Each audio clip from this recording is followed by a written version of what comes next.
Good evening, sim racing fans across the globe, and for all you fans of the RSR Full Throttle Cup Series, welcome to the time when everything takes on a little bit more importance. It is time for round 24 tonight from Chicagoland Speedway as we kick off round 1 of 10 for the chase for the Full Throttle Cup.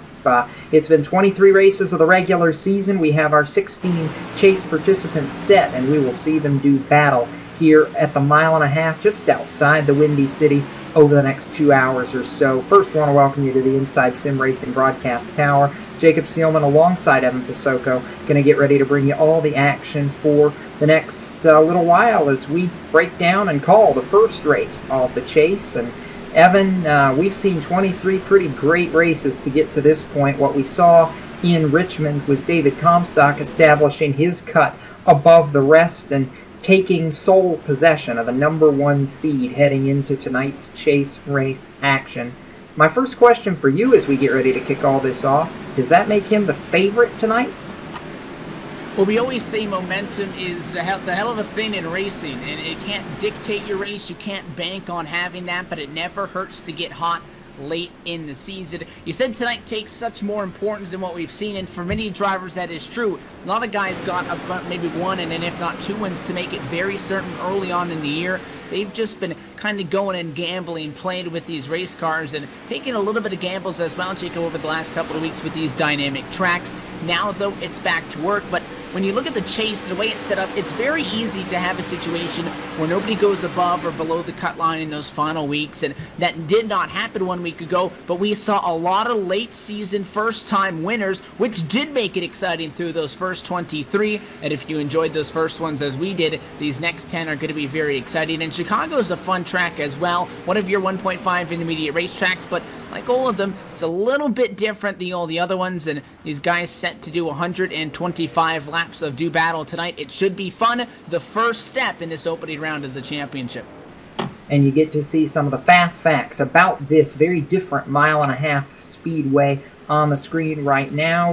One of the most unique characteristics of this track, I believe, Evan, is the fact that the backstretch isn't totally straight. It's got a bit of a curve to it, and that makes this track a little bit more difficult to handle because, as several drivers have told me in the past, it's almost like you're turning all the way around this racetrack, even if it's just a little bit. Just one of the challenges these guys are going to have to face tonight, along with something else you mentioned, the dynamic track surface. How do you think that's going to change the going here tonight? We've seen everybody's loose. It doesn't matter what kind of car you're in. The car gets loose. You're going to have to get up there. You're going to have to find grip. You're going to try to get into a different groove. And you'll be able to work in different grooves as you take a look at the 16 drivers that are going to fight for the 2015 Full Throttle Cup. That back straightaway, as you said, is what makes it exciting because that wheel never really does come straight. And the way the statistics work on the track, it means that turn 2 and turn 4 are a lot longer. So technically the back straightaway is significantly smaller than the front just because those quarter exits are very broad. May not have to worry about giving the car a lot of wheel, Jacob, which sometimes breaks these cars loose. But Chicagoland Speedway doesn't have a plethora of banking. It does have 18 degrees. That's a lot to work with, but it's not as much as, say, a racetrack like Charlotte as well. The front stretch could be in effect tonight. Seeing some of the guys right now work through it on their hot laps in qualifying, ducking down below that white line. That's not out of bounds. It's fair play, and I expect to see that early, and I definitely expect to see that late, depending on how this race shakes out when we get down to those final 25. Yeah, we saw that play out on Sunday during the Sprint Cup race, didn't we, Evan? Guys ducking down below that white line for a while, and some guys making it pay, other guys getting burned by it. Do we see a chase rivalry brew kind of like Kevin Harvick and Jimmy Johnson about 24 hours ago, or do you think it's going to be a little bit calmer seas for tonight's 125? Well, for the driver's sake, I guess I should predict that it's going to be a little bit calmer, but for us, I wouldn't mind a little bit of excitement. And, you know, the thing with that is Harvick and Jimmy, they really didn't have a whole lot of history we've had a couple of guys getting underneath each other's skin, Jacob, in many ways. One, you get upset with somebody because you get into an incident with them, and then you get furthermore upset by them when they beat you a couple of weeks in a row. There's a lot of guys driving with a little bit of emotion behind the wheel and a little bit of a chip on their shoulder as well. That is great news for us, as we're in store for a hell of a 10-race finale down to the end of this one. And again, Chicagoland Speedway, a fun racetrack to get it all kicked off at, and a relatively good length race as well, coming in at just about 188 miles before we go green to checkered in this one. And as we expect to see, about a 35-plus car field, a lot of guys out there, but we still are learning a lot about these dynamic tracks. We saw a little bit of it at Richmond. These drivers are continuing to learn, and it is making these cars difficult to drive, which is perfect news if you're a good driver coming into this chase. And I think it'll really show us in these first couple of races, especially in this opening round, who deserves to be there. And you'll see the cream rise to the top for sure. One driver who will not be able to compete in this opening race tonight, arguably the biggest story of Chicagoland, Corbin Hemstreet, suspended after last week's race at Richmond, the regular season finale, due to the incident point system here in the Full Throttle Cup Series. Evan gambled on not claiming a caution and unfortunately got burned by it. So he'll be sitting on the pit box for this one, cheering on his three remaining Boomtown Sim drivers in Anthony DeBarro, Mitch Rollo, and Christopher Hurlow. So we've already got one driver in position that probably he's going to need to win one of these next two races to advance. But we've seen a lot of strange things happen this season, and for me, I've talked to a bunch of drivers this week that have said if there's anybody that they didn't want to see put in that position, it was Corbin Hemstreet, because they believe he can do it. And I think Corbin as well, he knew that something was going to come out of this race, because after the race he had apologized to the drivers and he kind of acknowledged that it was a rough race. Sometimes you get in one incident and it seems like the train falls off the track, you can't get away from anything. But as you said, although it puts him in a spot where he may have to win to advance to that second round in the championship, he has two races and opportunities to do so, which can make things kind of exciting, because you know that not only is he capable of getting the strong runs to try to compete for the points, but we know that now he can get those wins, Jacob, and he'll have to do it. Now, he was in a similar situation. All those Boomtown cars were in a similar situation relatively late in the regular season, not having a win, many of them not running the entire 2015 schedule, needing to get a win, and they did so in the clutch.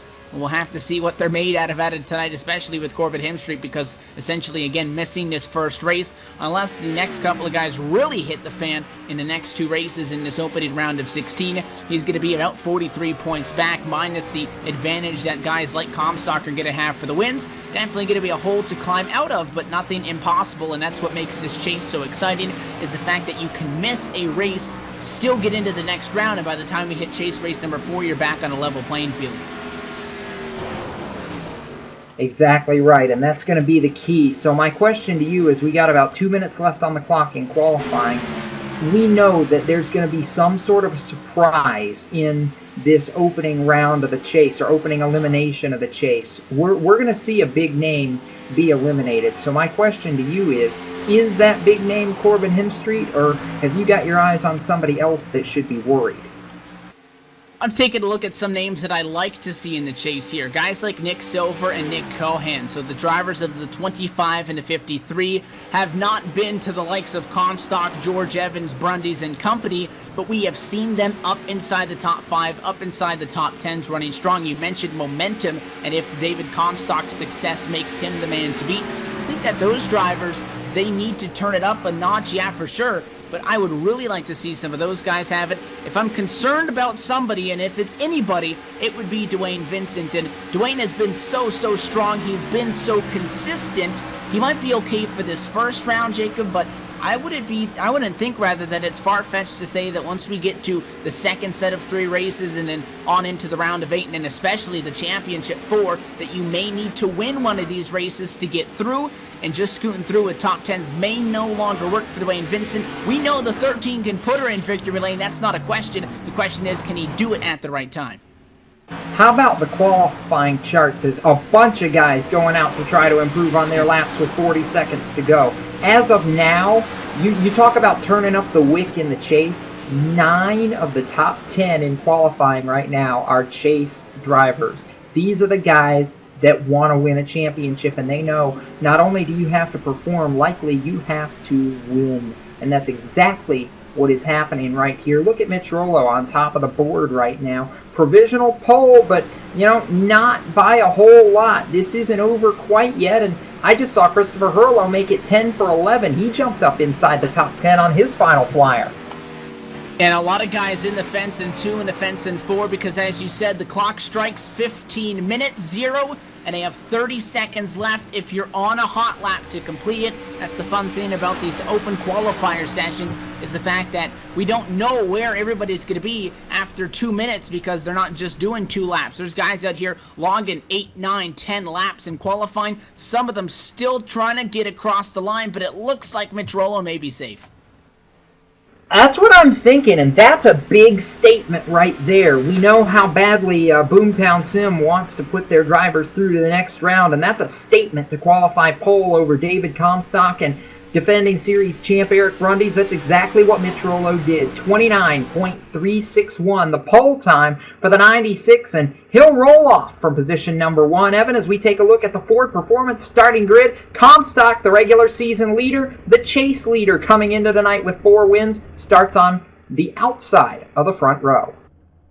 Eric Brundage is where he needs to be, trying to go back-to-back. The number 94 machine starts from the inside of row 2 in 3rd. Alongside him, the number 1 Snap-on Chevrolet. That's Thomas J. George. It's been an up-and-down season. Looking to capitalize on the final 10 races. He'll be P4. Starting 5th tonight, going to be the 23 of Greg Evans. Mitch Rollo, the pole sitter's teammate, Anthony DeBarro, rolls from the outside of row 3. Dan Murray will start for the inside of row 4 in 7th, piloting the number 5 machine, and the odd man not in the chase inside the top 11. No stranger to success at Real Sid Racing. The 62 machine piloted tonight by E.J. O'Rourke's in 8th. 9th tonight, going to be the 89 of Jeff Ward and the 87 of Christopher Hurlow, a 3rd Boomtown car, rounding out the top 10. We're going to put the rest of the starting grid up on your screen, and Evan, I want to see, let's see what we can do here. Who do we want to talk to? Let's talk to the pole sitter, see if we can't dial up Mitch Rollo. Well, you know Mitch Rollo's going to be having a strong car, second to fastest in practice, fastest car in qualifying, as you said, with that 29.361, about 1/100th of a second quicker than the next closest driver on the grid, and he'll be able to start from the top spot in this race. If you want to be able to get up in clean air, this is the place to do it at Chicago. You want to get out, you want to get in front of the best early, and I believe you're with him on the radio. Yeah, I think we got him queued up. Mitch, Jacob, and Evan in the broadcast booth. You got a copy? Loud and clear, guys. Look at you, putting on a statement. P1 for the first race of the chase. What's it going to take to turn that into a victory tonight? Well, I mean, I still got a lot of work to do on my long run speed. Anthony's going to be really good with that tonight, but we'll see what we can do. I think I can pull off maybe a top 10 tonight, and that's my goal. Just going through the chase is just finish the races as best I can. Until we get to the 2nd and 3rd rounds, and I'm gonna have to, jump up a little bit. But for now, just gotta finish these races. You're short the team leader. Corbin's on the pit box for you guys tonight. 3 cars in the top 10 is a pretty bold statement. Are you guys hoping to put one through for him here? Yeah, absolutely. That's always the goal, is to win the races, But top 10 goals, 3 cars need just fine tonight.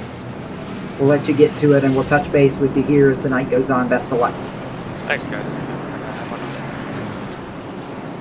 All right, Evan, you heard from the pole sitter. Who else are you watching? Well, as you mentioned, the top 10 is saturated full of chase drivers. David Comstock, a big name to look at. I want to see Brundage, though, come out with an exclamation mark in this first race. So watch out for the White Castle Ford Fusion. He's in 3rd. We know all these drivers have speed, Jacob, but when it comes to the chase, they're going to combine that speed with a little bit of extra aggression, sometimes a little bit too much. Let's see who wants it.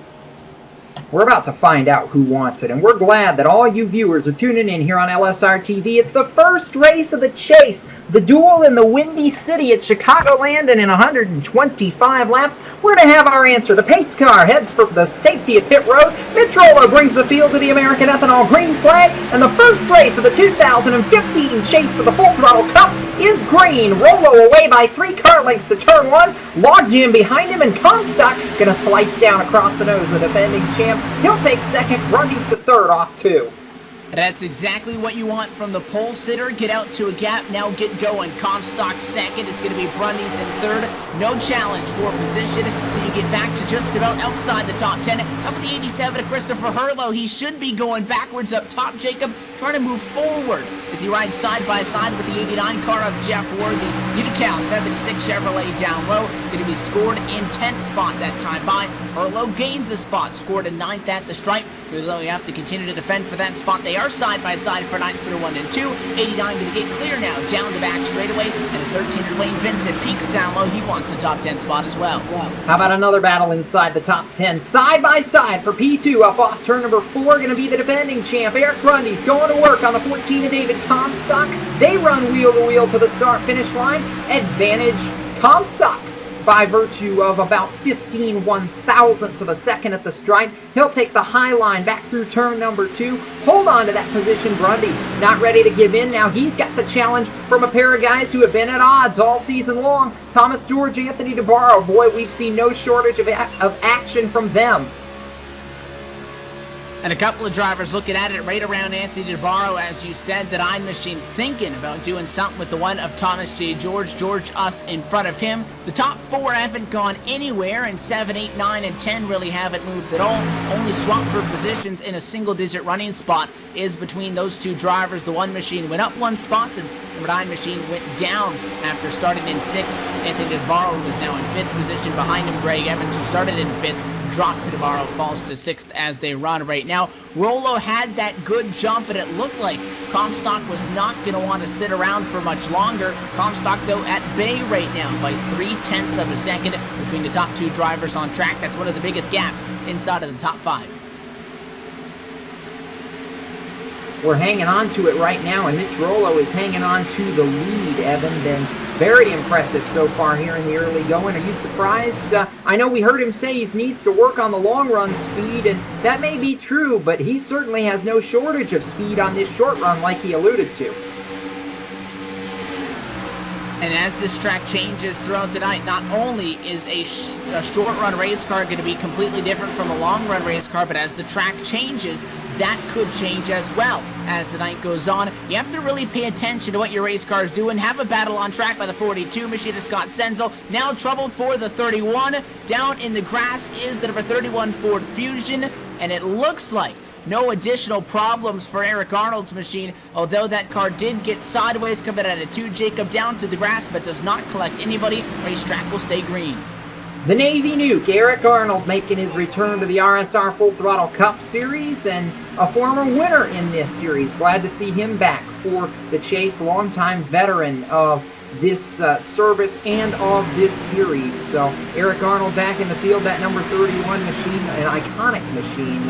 I'm looking at a battle back around 13th. Some comers and goers, and the 2 of Rhett McBride is right in the middle of a mix here. He's got Scott Simley in the 15, Nick Cohan in the 53, and the 91 of Steve Gottschalk all breathing down his neck. That's a tight 4-car battle for 13th in 1.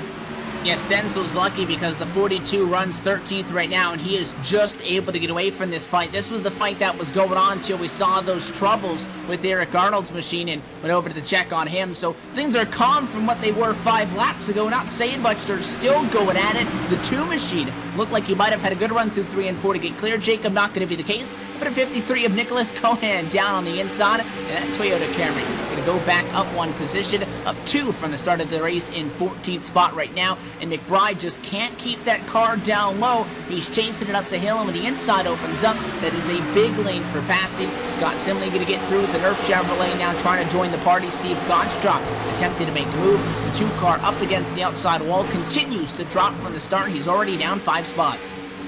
Battle up inside the top 5, and it's going to be a battle for now the 3rd position. Anthony DeBarro, as Mitch Rollo said, the man on the move takes 3rd away in the 9 car from Thomas George in the 1. Eric Grundy's really starting to fade now. Back to the number 6 position, but that number 9 Chevrolet SS is on the march, Evan, and DeBarro, that Speed 77 radio entry, closing rapidly now on the top 2. He's the fastest car on the racetrack. And Clean air is a good thing, but as well, if you have a fast race car back in traffic, that's a good news, because if you get up front, it could be that much better. Traffic's going to be a big part tonight. Caution, no trouble down the back straightaway. Douglas Wyatt turned around. That's going to be our first caution on lap number 10. The leaders coming through. We stay green. We'll be back to green flag action in a moment. We stay out of trouble for the leaders is what I was trying to get to. But yeah, for Douglas Wyatt, that 55 entry, he's down on the apron now, rolling through turns 3 and 4. He is going to fall one lap down, it would appear, Evan, and he goes ahead, claims that caution, and slows us for the first time with now what's going to be 11 laps complete. Yeah, to mention that with that curved back straightaway, these guys do not have all that tight of a run coming off of turn number 2. But I guess the equalizer and all of that is there's not a whole lot of banking, so a lot of guys getting sideways. That's where we saw problems for the Navy Nuke earlier on, and now Douglas Wyatt. Same thing, you just get loose in the middle of 2, not because you pushed up, not because you were down on the bottom. The race car just doesn't stay glued to the track second spin in 2. This one does bring out our first caution flag. Wyatt was into the outside wall, as you mentioned. Nobody else involved. The leaders weren't all that far behind it, so thankfully for them, the incident is not much bigger, and they'll be fine. Up at the first swing, though, at pit stops, the 96 looks down. Mitch Rollo going to lead down the lead lap cars. Yeah, he will, and I gotta say, slightly surprised at this, Evan. I figured maybe 10, 11 laps, you wouldn't duck to pit road quite this soon, but hey, everybody's in, 12 laps in the books, and we'll see what the race leader and pole sitter does. Are you going to want 4 fresh ones all night long? Well, these guys don't have a limit on how many sets of tires they take. Their strategy going to be dictated partially on what everybody else takes. Can you get to and gain an advantage? Nicholas Cohan rolls through pit road. He does not take tires. He'll probably come into next time by. 4 tires for the race leaders and a big push at the last second. Did Anthony DeBarro get it? I think he did. He got it. DeBarro wins the race off pit road, and we'll restack the order right after this. From Chicagoland Speedway, this is LSRTV and round 1 of the chase for the Full Throttle Cup.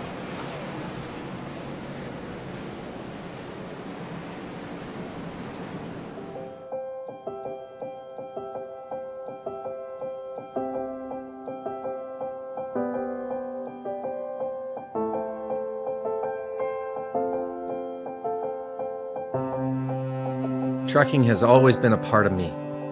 It started years ago when my dad and granddad were hauling vegetables to market in Liverpool. The family immigrated to Canada in the late 60s and settled near Alliston, Ontario. I bought my first truck in 1982 and Mercer Trucking was born. Today, Mercer Trucking has over 50 trucks in terminals in Toronto and Los Angeles.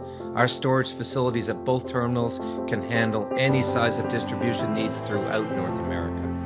We service the continental U.S., including Hawaii and Alaska. We run over 120,000 miles per month and some of the best equipment on the road today. We specialize in less than truckload shipments, show freight, we do rush team service deliveries, and haul your refrigerated or heated product.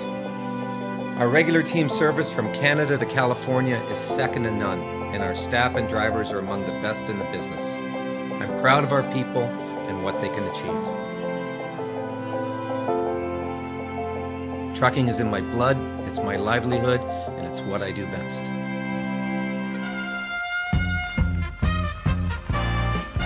Did you know that Lion's sense of vision is so powerful, it actually enables nearby creatures to see better?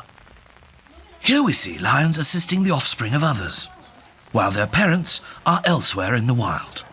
Brilliant, isn't it? Making the wild kingdom look much better indeed. Do good, be a lion. Welcome back to LSR TV. Going to gear up for our first American Ethanol restart of the night here from Chicagoland Speedway, and welcome you back into that Inside Sim Racing broadcast tower. Jacob Seelman, Evan Pasoko on the call for the Windy City Showdown here in Chicagoland. Anthony DeBarro and Mitch Rollo, teammates from RCO Boomtown Sim, on the front row for this restart. And as we talked about, and Mitch Rollo alluded to early in this race, Evan, DeBarro the best on the long run speed. He had charged his way up to the 3rd position before the first yellow came out. Now he leads it on a lightning quick pit stop, 13.8 seconds. I was going to say, if you're good on long run speed, one thing that's going to help you out with that is track position. You can pass all the cars you want, but you don't want to get mirrored back in traffic early. So how about picking up 3 spots under the caution flag? Not a bad deal to put the number 9 machine to the top of the board. Already up 5 spots in just 15 laps, 10 under green, and the last about 4 or so under the caution flag. It'll be the control car coming out of turn 4. He will be, and that iRacing Ford First Mustang pace car going to head for the safety of pit road and get ready to give us a restart zone. It's Anthony DeBarro, Mitch Rollo on the front row. DeBarro gets on the gas. Green flag, the teammates time the restart to perfection, and we're back underway with 15 of 125 complete. DeBarro and Rollo fall in 1 and 2. First side-by-side battle for 4th between another pair of teammates, Thomas George, Greg Evans. Evans has the advantage in 2.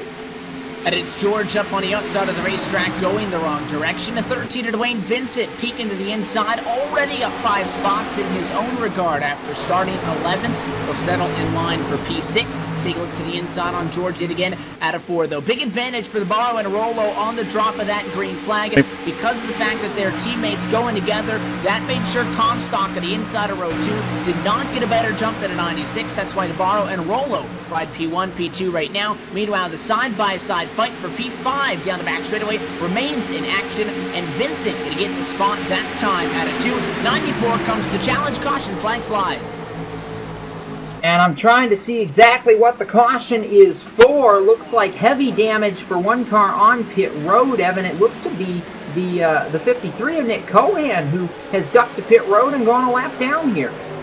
And Cohen, I think, maybe saw the incident and tried to come down pit road or something, but troubled down the back straightaway again for the 31 of Eric Arnold. Sideways at a turn 2, and it looked like the sim thought there may have been contact, the 84 of Jimmy North on his inside, and the car acted like it got hit the left or right. I don't actually think they did make contact, so you know, Eric gets sideways, comes down the hill, gets punted by the 28 of Ryan Vaughn, who had nowhere to go, and the 31 spins through the grass that time. Keeps it off the fence yet again, but a 2-car incident does trigger the second caution flag so far tonight. And yeah, I saw Cohan trying to duck down pit road. He does have damage, so I don't think he's all that concerned with getting an extensive penalty as far as an EOL penalty. He was coming down, though, just as that caution flew, but the cause of the yellow down the back. All right, so a little bit of chaos early. Second caution flag flying at lap number 16 officially being completed, and now we are working lap number 18 as DeBarro and Rollo going to hold those top 2 spots. And I know we're not even quarter distance yet, Evan, but what are you most impressed with so far through this early stint of the race? I think the pit road strategy, we've only seen it once, but that really has been one of the biggest things that we've seen shake up this race so far. Guys are being quiet, though, and he said we're not even at 100 laps to go. We're just working lap number 19 of 125. But a guy like David Comstock, who's, you know, he started second, he sits third. You got a guy like Mitch Rollo who started first, he sits second. They're not doing a whole lot. Dwayne Vincent, quietly, we've only really talked about him once so far tonight, and he's passed 6 cars, staying out of trouble. You talked about if we're going to see some drama, staying out of the drama, making sure that you're not part of it could be the key to getting through these rounds. And so far, Dwayne Vincent not trying to force the issue. He's taking his time, and after beating a top 10 car in practice, maybe a little bit slower in Q than he would have liked, he's up inside the top 5 early.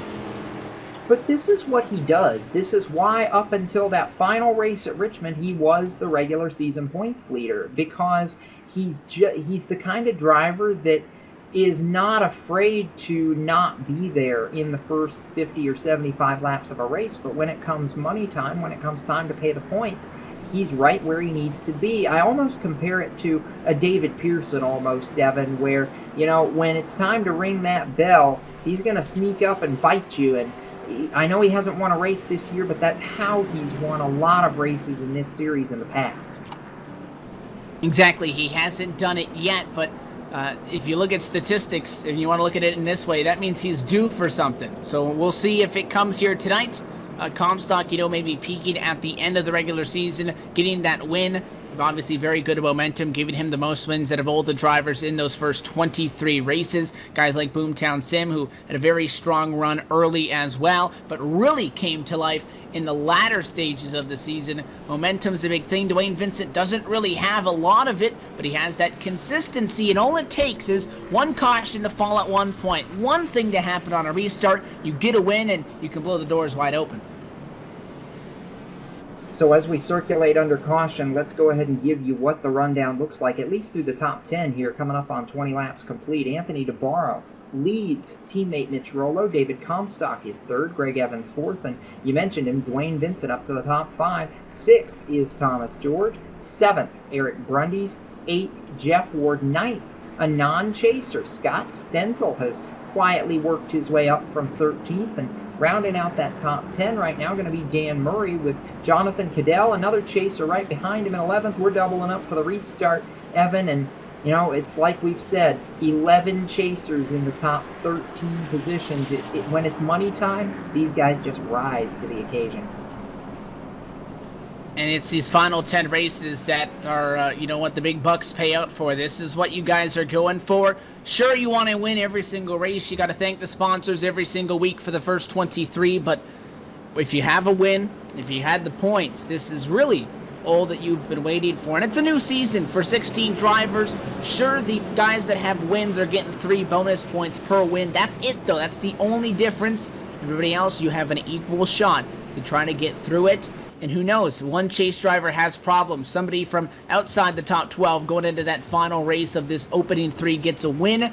Everything shuffles up. You can't just be satisfied, I guess, with a consistent finish. You can advance on points, but you can never know what's going to happen, and that's what keeps these guys on their toes. That's right. We're coming to our second restart of the evening here with 21 laps complete. Pace car dives to the safety of pit road. Anthony DeBarro, Mitch Rollo trying to run away. David Comstock gets a little held up. DeBarro brought him down a bit slow. Green flag back in the air, and this restart powered by American Ethanol. If it's good enough for NASCAR, it's good enough for your car. American-made, American-grown, powering NASCAR. DeBarro, Rollo away to the top 2 spots. Comstock third. We're down the back stretch, and side by side, here's a couple of names that are going to be fighting for the championship going at it. Brundys to the inside in the 94, Ward to the outside of the 89, and they almost touch. I said I wanted to see a good run from Brundys. Right now, 5 spots the wrong direction from the start. How about P7 that time by? Look at the 5 of Dan Murray from the outside on Scott Stenzel to the inside on the 89 of Jeff Ward, and following Eric Brundys through on the inside of turns 1 and 2. Not going to be able to hold it down on the Unical Chevy up top, so Jeff Ward maintains 8th for now. Those 4 drivers single file things out with just 0.3 of a second separating them down into 3. 5's going to overshoot the corner entry a little bit. That'll give a big run at the 42 to the inside for the Exalta Chevy.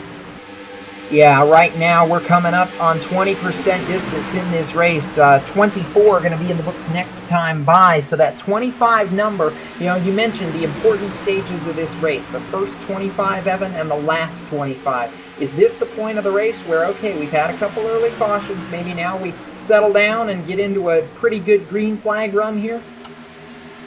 The magic number always seems to be about 30. We're going to get cautions early, we're going to get cautions late, but this is about the part in the race where things start to spread out. Now, if you want it to spread out, you're not going to get it, and if you want to see a caution, it's going to go green all the way, which is why I think you saw everybody take advantage of 4 tires that first time down pit road, is because they can't guarantee what this second portion of the race is going to bring to them. How about Anthony DeBarro, though, leading this race? He's got his teammate behind him. If you look at the interval and you think 0.187 of a second, you're going to think that's bad news. You're going to think that the guy leading the race is going to feel that pressure. The guy behind him might overdrive it. Those are teammates, though. They're communicating. They know exactly what they're doing, and they have half a second back to David Comstock. So those 2 cars in a great spot right now. Yeah, they really are. And I'm looking back through the field a little bit, Evan, and you know, this is the part of the season, and they opened signups for the chase and said it was first come, first serve. We'll get back to that thought in a minute. Caution flag flies on lap number 26. And they'll roll things to a slow here. Immediately, I took a look to turn 2, because turn 2 is up in the fun place to be, but the caution flag will fly yet again. And turn 2 to back straightaway, Jacob again seems 26. To be the place to be.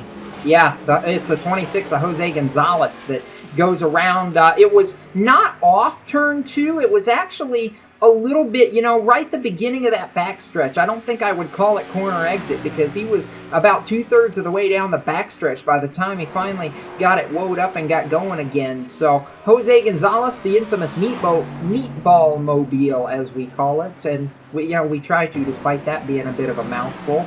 Gonzalez gets it back rolling and going to continue on, but he'll drop to the tail end of the line. And, we got 37 cars that started this race, and Jose going to be at the back of the lead lap, 34th right now, under this third caution at lap number 26 for the 26 car. Kind of appropriate there. Yeah, and ironic, appropriation, going to drop to the back here. But again, the corner exit on 2, I said that the back straightaway is almost 1,000 feet shorter than the front. It's because turn 2 exit is just so long, and it essentially bites into the driver. How about your lead lappers, though? Leaders back down on the pit lane. Anthony DeBarro, the 3 cars behind him with a better pit stall selection than him from qualifying in front. Can he still win the race off of pit road? He'll be one of the first cars with 4 tires. He'll beat the 23 off. The 96 going to beat him off. First car on 4 tires is Mitch Rollo. Brennan Mercer going to drive all the way through pit road. Not going to take service, and he'll come down the next time. Same thing happening with the 36 of Rich Jett. So the first car off pit road this time, though, Mitch Rollo, that #1 pit stall pays due dividends. We're going to do some business just past the 25 lap mark. Going to be 28 laps complete. Next time by the stripe, Mitch Rollo, your leader over teammate Anthony DeBarro, and from Chicagoland Speedway. This is the RSR Full Throttle Cup Series on LSRTV, the voice of sim racing.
Truex in the outside, contact made. 56 slides it at a 4. Who's going to be at the stripe? Dead even, give it to Ryan Truex. Truex is your... Welcome back to LSRTV from the Windy City, just outside Chicago, Illinois. Jacob Seelman and Evan Pasoko at the picturesque 1.5-mile Chicagoland Speedway in Joliet, Illinois, the virtual version at least, as we bring you round 1 of 10 for the RSR Full Throttle Cup Series chase. And you know, we're getting ready for a good restart. The roles reversed. Mitch Rollo now the pace setter over Anthony DeBarro. Evan, Rich Jett led a lap to get a bonus point for his chase chances. He just came to pit road so as not to stack up the field on the restart, and it's going to put the two cars that I think have arguably been the fastest so far tonight back on that front row again. And it's a role reversal. This time the 96 on the inside, the 9 car going to be on the outside. for this restart. The American Childhood Cancer Organization pace car down and away. Green flag drops and it's Rollo on the loud pedal. Back underway we go. Not quite the start though that the 9 machine needed. An advantage to Greg Evans down on the inside. Yeah, I think Anthony DeBarro is going to get shuffled here. Look at Dwayne Vincent power through, wanting to go the third around. DeBarro, that's the battle off too, and DeBarro almost tags the fence, trying to come back on him on that high lane. Look at Vincent going for second in turn 3. He's moving forward, started 11th, wants to get up to one of the top 3 running spots, slides high and beautifully executed all the way down to the grass at the start-finish line. Dwayne Vincent 5th to 2nd in just 1 lap, and that's 9 cars he's passed in the 32 he ran. What a restart for that 13. You gotta wonder, could this be the night that he finally breaks that goose egg in the winless column? You talk about somebody being consistent and maybe going on a Tony Stewart-esque run in the chase for a championship. If anybody can do it, it's that man in the number 13 machine, Dwayne Vincent, on the rampage, and he's closing down the gap to Mitch Rollo. Cut a 10.5 out of it as they cross the stripe. It's 3 car lengths in 1 and 2. He's hungry. We've seen that the race leader hasn't necessarily been able to get away so far tonight, but nobody's necessarily been able to actually get to the back bumper and try to set him up for a move. Rollo right now in the most comfortable position that you can think of. The gap 0.2 of a second, albeit he no longer has the security of having a teammate behind him to assist in dictating the pace of this race. Anthony DeBarro now sits in 4th after not the greatest of restarts on the outside. He'll be 4th, 0.8 off. Vincent closing. Question is, if he can close to him, what can he do once he gets there, if he's able to get to the doorstep? Yeah, another battle back in the pack. We've said these 2 names a couple times tonight. Eric Brundys and Jeff Ward, the 94 and the 89, again, wheel to wheel, and finally settling it out for the moment for the 6th and 7th positions, with Brundys having the upper hand. But boy, those 2 have not left each other's rear deck lids through the early stages of this race. They're 1.3 seconds off the lead, Evan, but they're fighting at it like it's the last lap at Homestead, just about. Well, you know that the pressure's on, and that fight for second going to come to fruition. Down to quarter number 3 to the inside goes the 23 of Greg Evans. He'll slide high out of 4, just like Dwayne Vincent did, to complete the pass on him when he took over that runner-up spot, and then all the way down to the yellow line. It'll help your speed on the straight. It'll make that car real tight, though, into the corner. 13 not going to force the issue. He'll settle for 3rd at the moment. Move Greg Evans back up to 2nd, and though they weren't side by side for a long time, that little bit, it's all it took for Mitch Rollo to get 7/10 out. Yeah, Rollo wants to say goodnight to everybody else. He's not going to get the chance to do that because we're back under caution at lap 36. I believe, again, it's turn 2, Evan. Yeah, Paul Fugate, the 45 car. Not a fun place to be tonight. The 45 slowed on the apron. Caution flag back out. And again, an incident not coming from contact. There was contact almost involved in this one, and I think there was. 48, the 00, going to get together after Fugate came spinning down at a quarter number 2. They made contact, the 45, then spun it out back up the hill and in the middle of traffic. It'll be really, though, a 1-car incident, minor damage to the 48 and the 00 as you take a look at the replay. Turn 2, loose, loose, loose. A combination of the lack of banking, the very wide, broad turn coming off in the dynamic racetracks, really giving these guys a hard time early. Under caution right now at the 1/4 mark of tonight's Windy City Showdown from Chicagoland Speedway. Mitch Rollo, your leader right now, as we circulate under the 4th caution flag of the night. Greg Evans 2nd, Dwayne Vincent 3rd, Anthony DeBarro and David Comstock the rest of the top 5. And for the RSR Full Throttle Cup Series presented by Garry Mercer Trucking, it looks like a lot of guys coming back down pit road, Evan.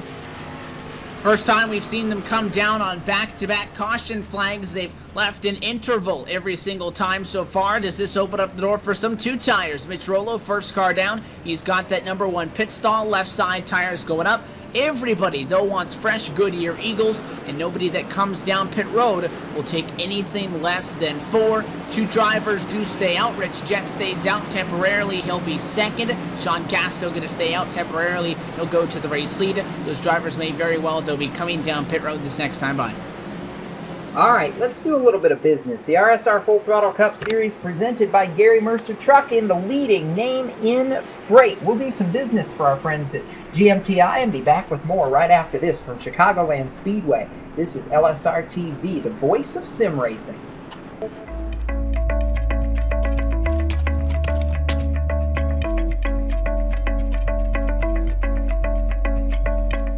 I'm Dan Garrison, software engineer at iRacing. Since the beginning of Papyrus and through iRacing, the track has been unchanging through a session. Whatever you have at the beginning is what you have for the duration of the session and the end. The track doesn't change. What we want to do is be able to have the track respond to what's going on, to have cars interact with the track, to have the track change in temperature, in the amount of rubber. We want marbles, and we want those to be generated by the cars, putting them where they should be and picking them up and rethrowing them off the race line. It's a physical-based model that we focus on first and foremost. The tire and the track interaction, what's really going on there. It would be easy to just quickly throw something together. Our standards are, it needs to make sense. What's really going on, even at the molecular level between the track and the tire. The way the track works, essentially, is we divide it up into small cells that your car interacts with. So if you're adding temperature to a certain part of the track, we can pretty accurately know exactly where that is. That gets transmitted to the server. So if I'm in a race, my data is going to the server with everybody else in the session. The server accumulates that and basically broadcasts a consistent track state to everyone, so everyone's got the same track that they're racing on. One of the big challenges was being able to implement this dynamic track with any number of clients connected and have it just work as you would expect. Have it be the same for everyone in the service who's in a session.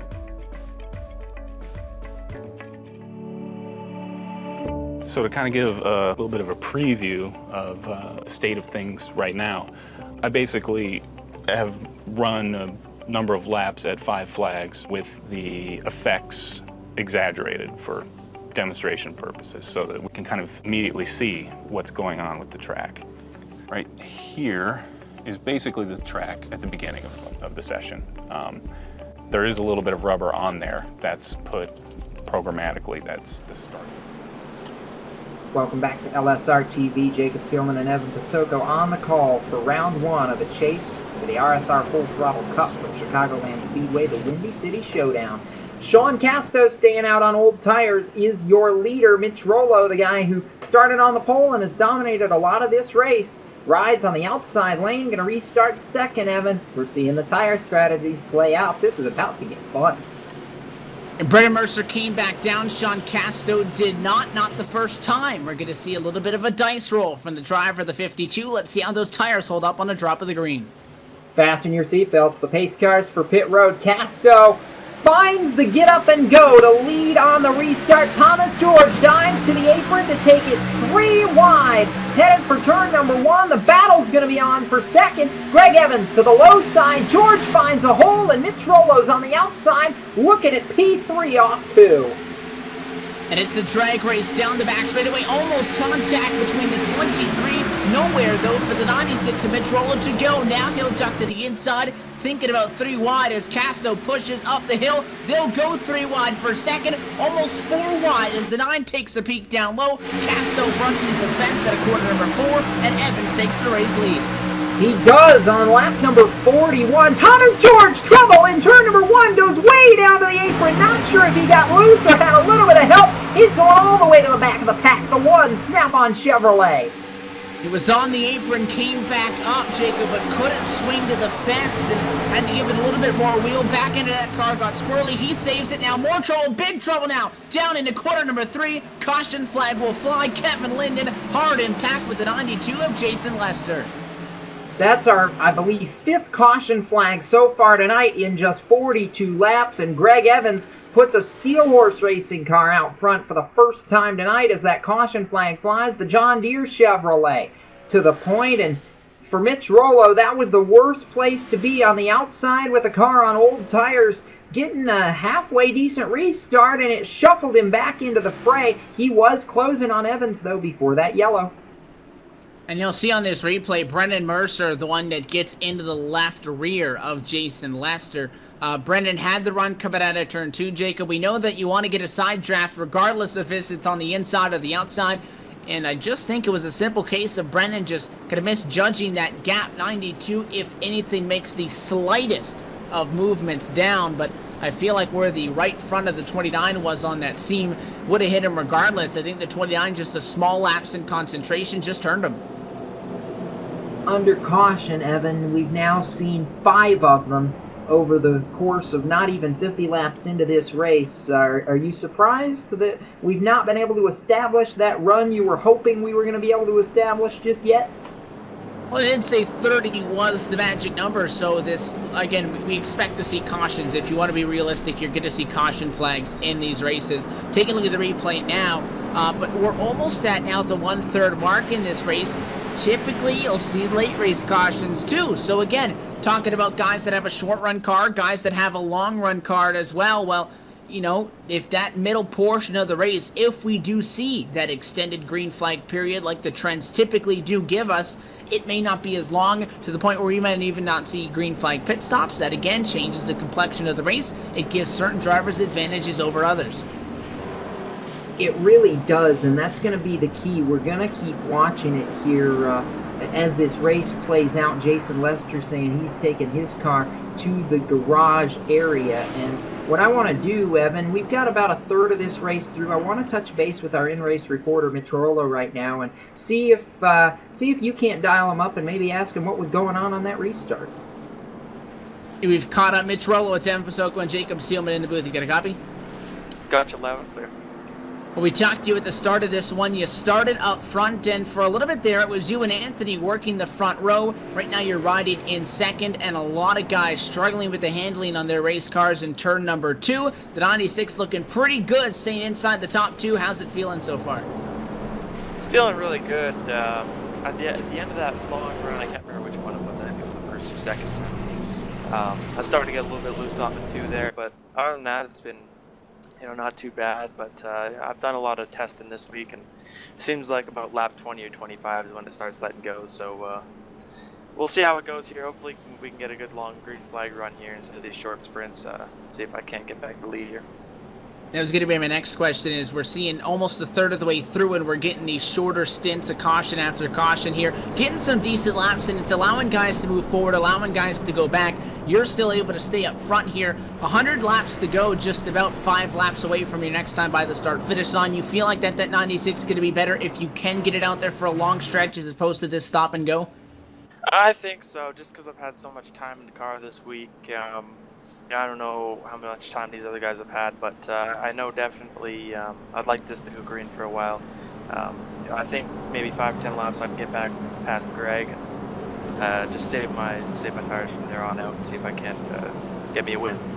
Well, the lights are out on the pace car. 80 laps to go exactly that time by. We'll let you get back to the team radio. Thanks for chatting. We'll see you later.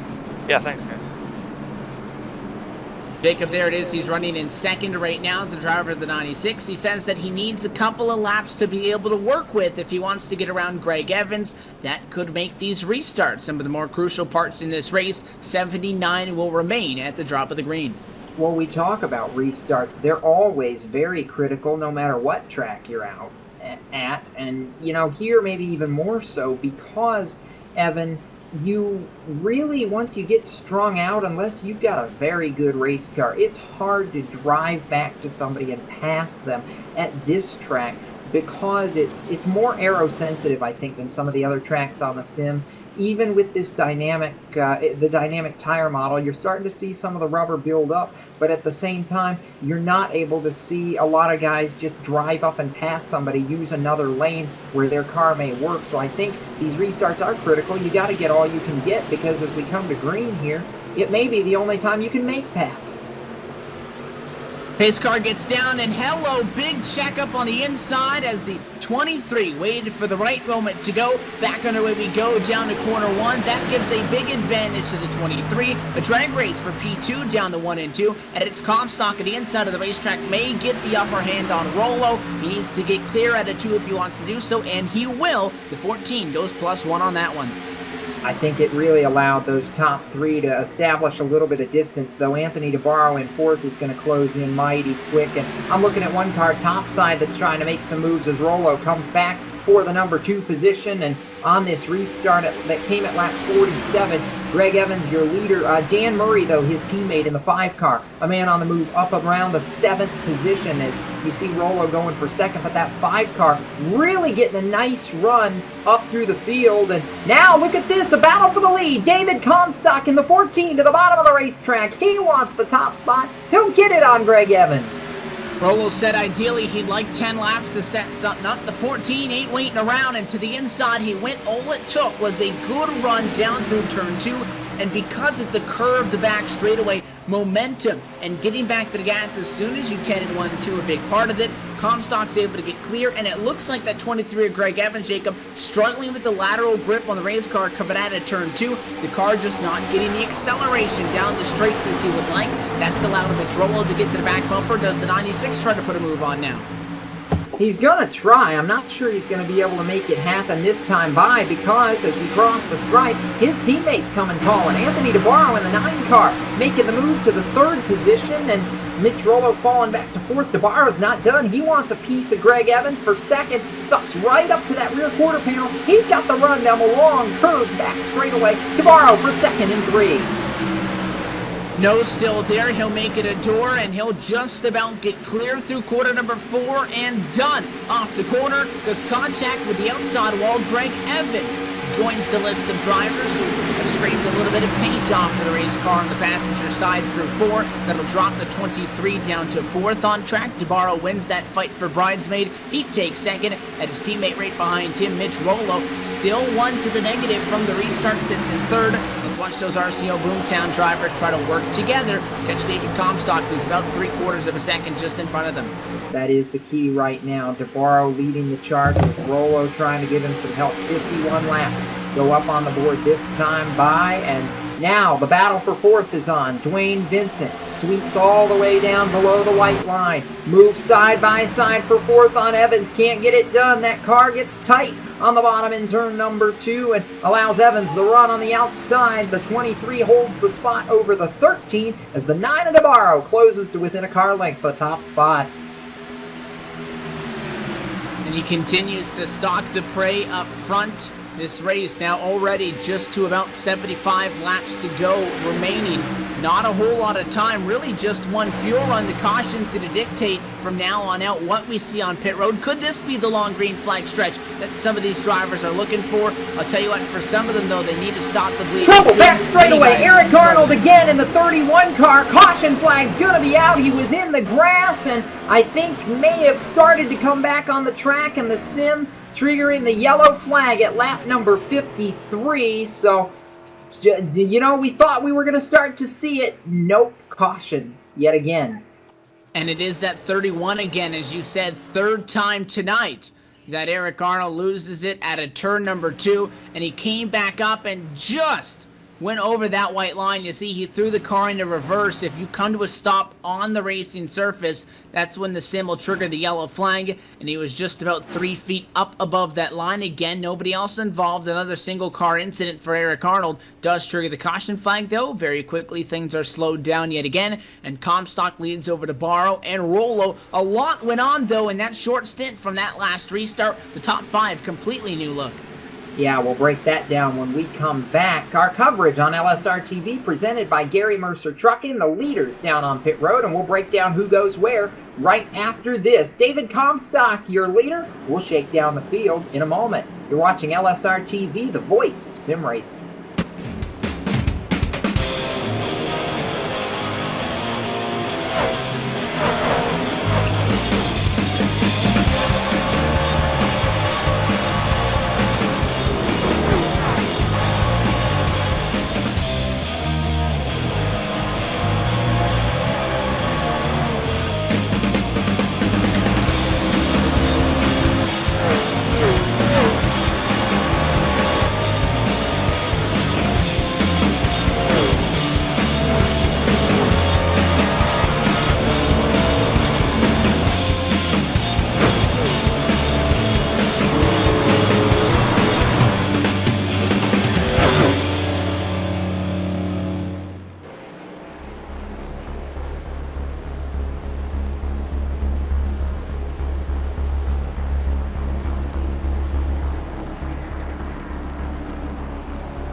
Truex. Truex is your winner over Tandy.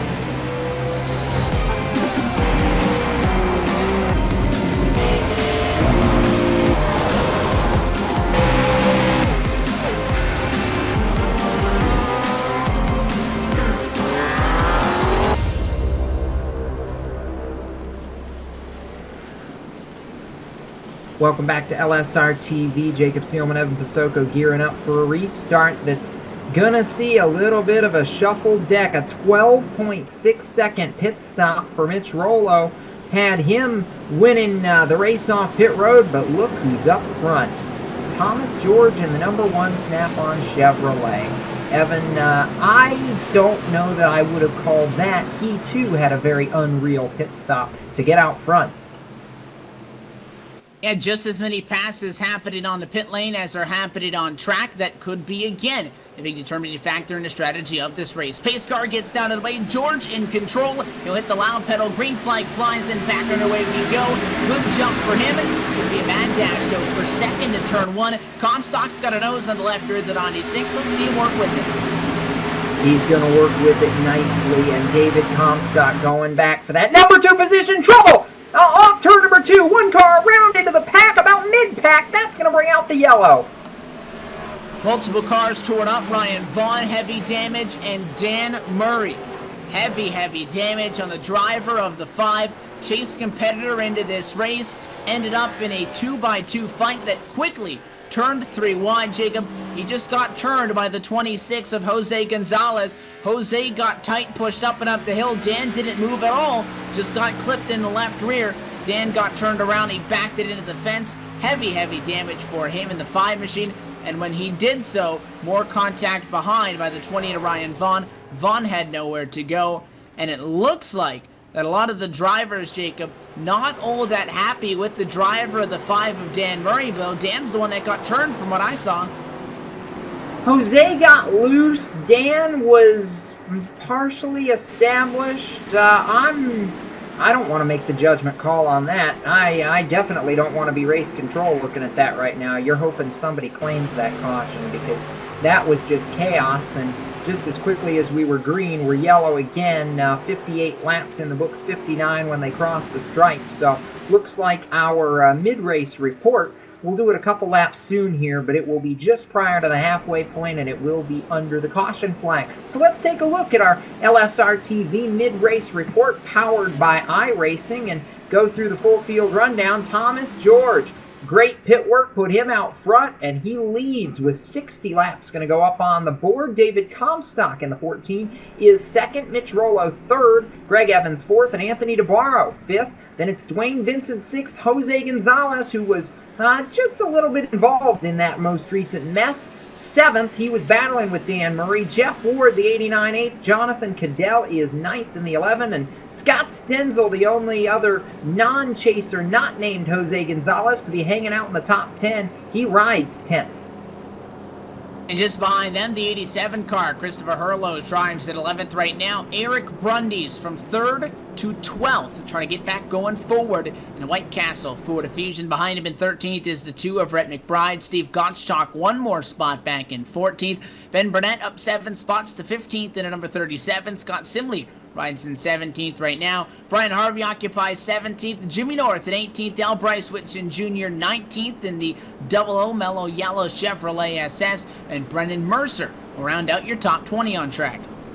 He's very quietly avoided the chaos to move to 20th. Tom Dreiling, 21st, and Douglas Wyatt, after bringing out the first caution of the night early on, has rebounded to 22nd. Doug Roth in the famous 43 rides 23rd, and Dan Murray right now, some pretty good damage to the back end of that machine, but he is going to be dropping from that 24th position, which will be assumed by Sean Casto. Rich Jett, a chaser, in 25th. Joe Dinsmore, 26th.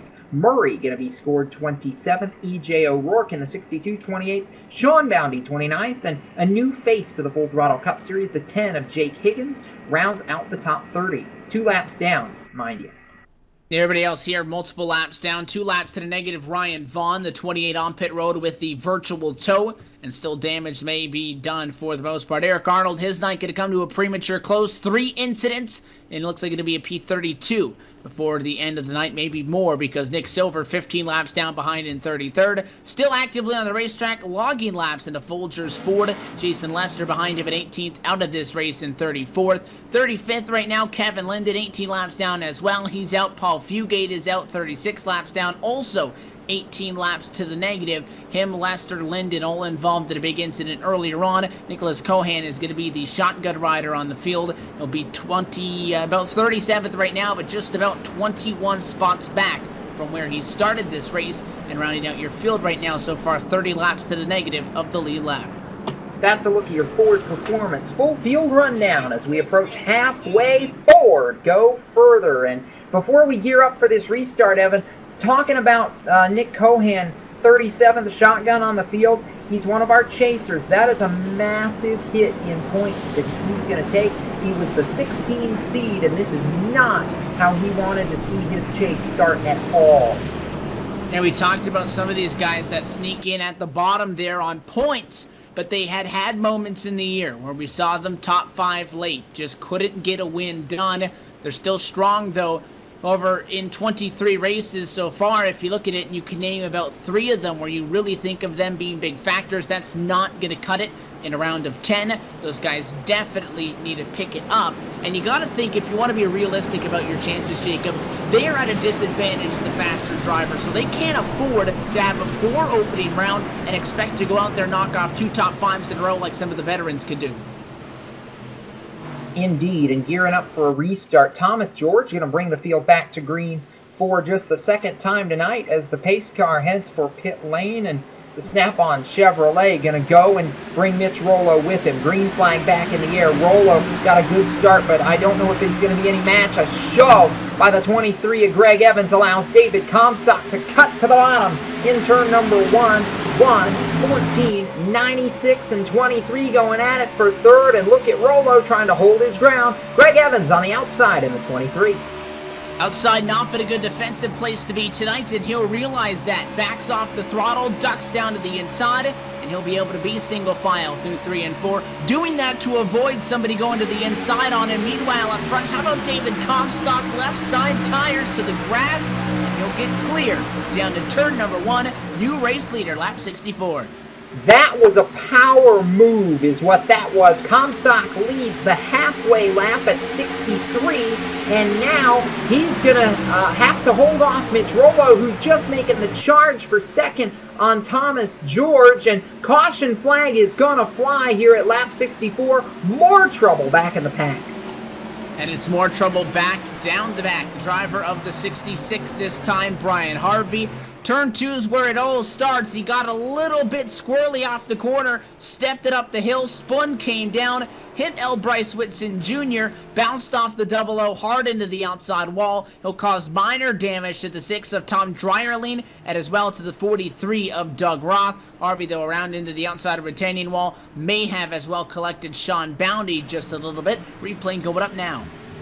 Yeah, you'll take a look at that, and it puts us right back under the caution flag. I believe that is going to be the 8th caution, if I'm not mistaken, of this race tonight. And we're just past the halfway point, so still a lot left to be decided, Evan. And I don't know that this is the flow we necessarily expected when we started this race tonight. No, Chicagoland Speedway, again, it is a unique intermediate 1.5 mile racetrack, but it's not one that you would look at as having a high attrition rate. Guys are getting in trouble. They're not falling out of the race, so that's the big thing, Jacob, is you think you get a lot of incidents, things clear up. There's still 28 cars on the lead lap, and every single spot matters right now than it has more than any of the previous 23 races. So to an extent, it's surprising because it's Chicago, but because of the situation and it being the first race of the 2015 Chase for the Full Throttle Cup, I think some of these jitters, maybe you can chalk them up as, I think some of them have to come to be expected. So David Comstock, your leader, are you liking what you're seeing from the number 1 seed right now? He's put himself back in position. He leads the series in wins so far this year, and, you know, it's almost like he's setting up the exact same run that we saw Eric Brundys have last year, Evan. You know, he came in with momentum after a win at Richmond and basically used it to dominate the chase. Comstock's looking for win number 5 on the season. Brundys had 6 of them last year en route to the title, and, you know, he's just been the one guy, the one constant all season long that's just been there and been winning races. And I don't want to diminish Dwayne Vincent, but David's shown that winning pace all season. Yeah, there's names that you can look at that have won multiple races. The one machine of Thomas J. George has won races. But the problem for him is if he's not winning the race, Jacob, he's not having a good night. You can have those, either it's everything's going your way or it's raining buckets and nothing's going to go your direction at all. That's fine, because again, all you need is one race in the regular season to get yourself to this point. But now you need to put together races in 3 race at a time spurts, and you look at it overall, you can't really have a terrible race in 10 races unless you're constantly putting that car in victory lane 2 out of the other times out of the 3 that you do make a mistake. So, you know, there's a point where consistency, again, has been important all year long, but you need to be that thorn in somebody's side and just never go away, and I think that's an accurate description of the driver of the 20 car. It's going to be interesting to see how all of this shakes out here over the next 9 races. And Nick Cohan, his signal fell to the unacceptable level. It dumps him from the sim, and I think we may officially see his day finally come to an end in that 53 car. He was shotgun already on the field, but looks like this going to end it. Going to get the 1 to go signal, I believe, this time by. So we got 28 cars left on the lead lap, and a guy that I want to highlight because all of a sudden he's quietly snuck his way forward is Brennan Mercer in the 29, up to 17th. We saw him floundering in the 30s for most of this race, and now here he is trying to get a halfway decent finish for some points here tonight. Brennan's one that always stays out, comes down pit road, drives through, picks up a bonus point. He's already done that tonight, so technically he's led lap so far in this Chicago 188 for the opening round of the chase. But again, you see these guys, and I said that there's the attrition rate is there, but it's not. You're having guys having problems. Many a time, though, they're not getting a lot of damage. There's still a lot of cars out there. That doesn't mean that you can't have somebody that is quiet. Dwayne Vincent was quiet in the season. He top 5'd and top 10'd everybody else to death. And with the exception of a couple of races, Jacob, that he probably felt like he should have won and could have won, he was just riding around about P7, P5, not disturbing anybody else.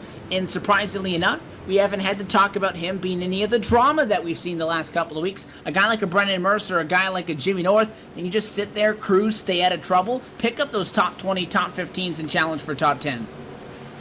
Gonna get the restart on lap number 69, so we are gonna have just under 60 laps to go here in this race. Comstock on the money, green flag flies. Mitch Rollo trying to cut down to the bottom before everybody comes calling. He will do that and leave Greg Evans to scrap with his teammate Thomas George. That's the fight for third. The 1 and the 23 down in turns 1 and 2. Meanwhile, Rollo's got 3 car lengths to deal with if he wants to lead back.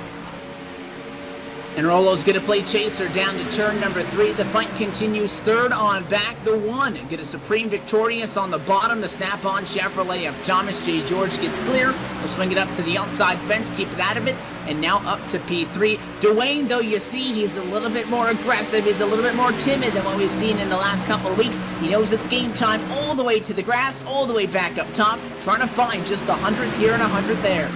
Whoa, look at the logjam off turn number 2. Scott Stenzel, 42, Anthony DeBarro, 9, and Greg Evans, 23. They're all going at it. That's the battle for 7th, 8th, and Evans just ahead of him in 6th. But that was a logjam that saw DeBarro have to go to the high side to get around Stenzel. He does that. He's going for the high side around the 23 of Evans now. That's the battle for 6th as Dwayne Vincent going for the number 3 position on Thomas George. He's got it in 1. Because of the way these corners are, you pick up the gas so early, it's very difficult to tell what that car's going to do off the corner until you're about 10, 15 feet away from that wall. So timing's everything. You get somebody that gets back to the gas, especially in a side-by-side. They may not have entered the corner that way in their preferred line all night long. Got to let off the gas very easily things can get backlogged, and sometimes somebody will live, sometimes they won't. That's where you see the excitement. Battle for the lead in turn number 1. Mitch Rollo to the bottom. David Comstock up topside. Rollo led lap 71 by 5/1000ths of a second. He's going to squeeze Comstock up to the wall. Not quite get clear of him. Headed for turn 3. Rollo going to bonsai it in. See if he can't pull the slide job. They're still wheel-to-wheel for the top spot off 4.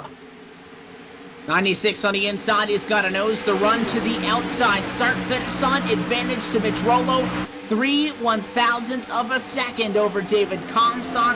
You don't need to be clear to get the race win. Right now, though, the ultimate goal, 14, big run through 2, and Comstock, the defensive move, he'll regain the lead down the back.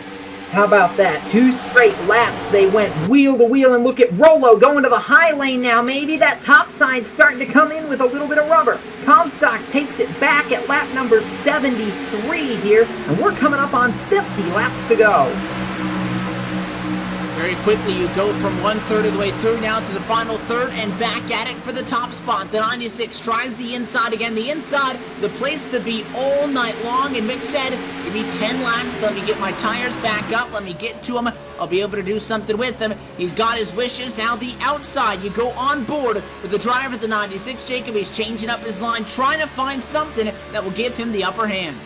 He's not finding it yet. We are down to 51 laps to go. That time by the stripe. Rollo is there. It's just a car length. His teammate Anthony DeBarro locked in a battle for 4th with Jeff Ward, 89 and 9, side by side. That's a battle we've seen a few times in RSR competition this season. They're on the backstretch. Many a fight go on inside the top 5, top 10. The leaders not getting all that far away because of the fact that they've been side by side for so long. So a guy like Dwayne Vincent in 3rd, only 7/10 off. Good fight for 4th. Jeff Ward, Anthony DeBarro, not all that far apart. They're separated by just a 10th and some change. The last time by the start-finish line, though, I'll tell you what, though, Mitch Rollo all the way in the slipstream of the 14 through 1 and 2, but in 3 and 4 last 2 times, he's rode a little bit higher. The inside's been a place to be all night long. Now the outside may be where he needs to go. He's looking for a big run off, but a little bit of trouble in the 3. That's going to cost him a lot of time. Yeah, it is. It's going to allow Comstock about a 5-car length advantage. 3/10 of a second officially at the stripe. That bobble was all David needed to get back out front, and I think we're finally starting to see a little bit of that green flag action we were hoping for. It's allowing some guys to move forward. And how about the run by Scott Stenzel, the 42 car? I was nervous about him on the restart because he was right there in the middle of a mess, and he's come through to go to that 7th position. He is the best running non-chase driver as they sit. 77 laps complete. David Comstock, your leader. We're going side by side, and we're back with more from Chicagoland Speedway. In a moment, you're watching LSRTV, the voice of sim racing.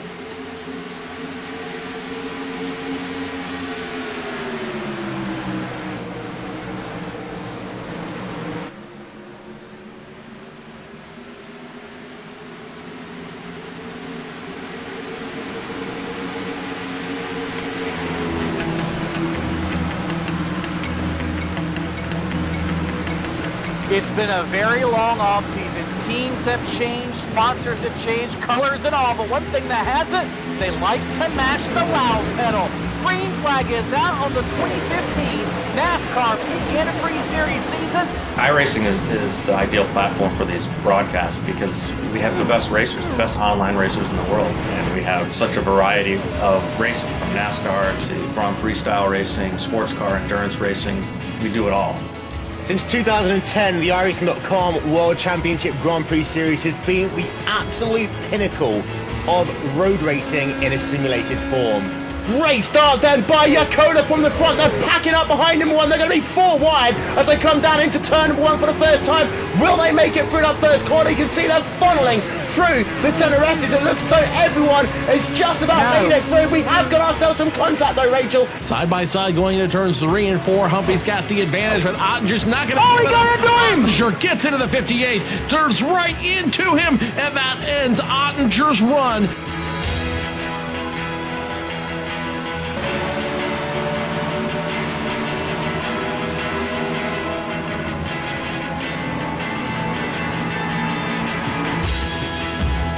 We do a lot of live broadcasts now. Every Tuesday is NASCAR night, so on alternating Tuesdays we do the Peak Antifreeze Series, and on the other Tuesdays the B-Class Series, which is the Xfinity cars, and sometimes we'll even do some short track racing depending on the schedule. Every other Saturday we do the iRacing World Championship Grand Prix Series, so the best road racers we have.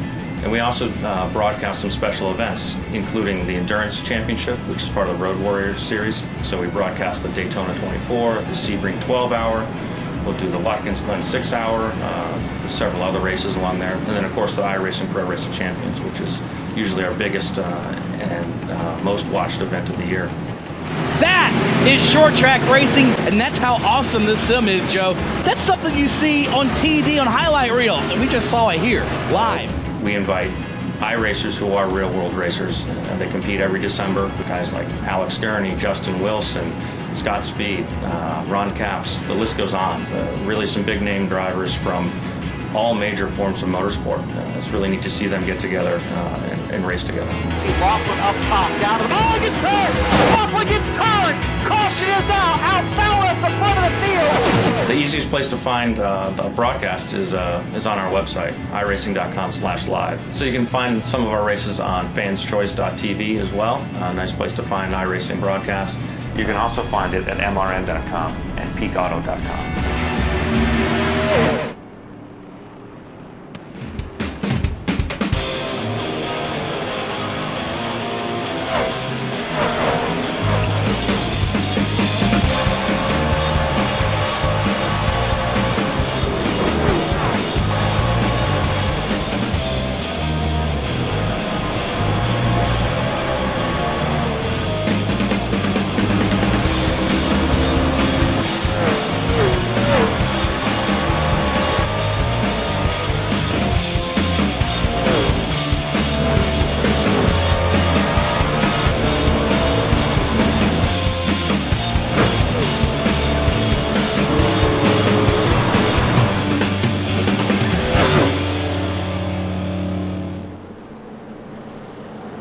Welcome back to LSRTV. You saw it on side-by-side under yellow with 82 laps complete. We'll show you the replay right now. It all started around Rhett McBride. Christopher Hurlow, one of the chasers, with nowhere to go as chaos breaks out. Scott Simley gets a piece of it in the 15, and now, Evan, we gear up for one to go. We've shuffled the chase contenders again, but we've also shuffled the lead contenders. How about lightning quick pit work for the second time tonight by Mitch Rollo? He's out front.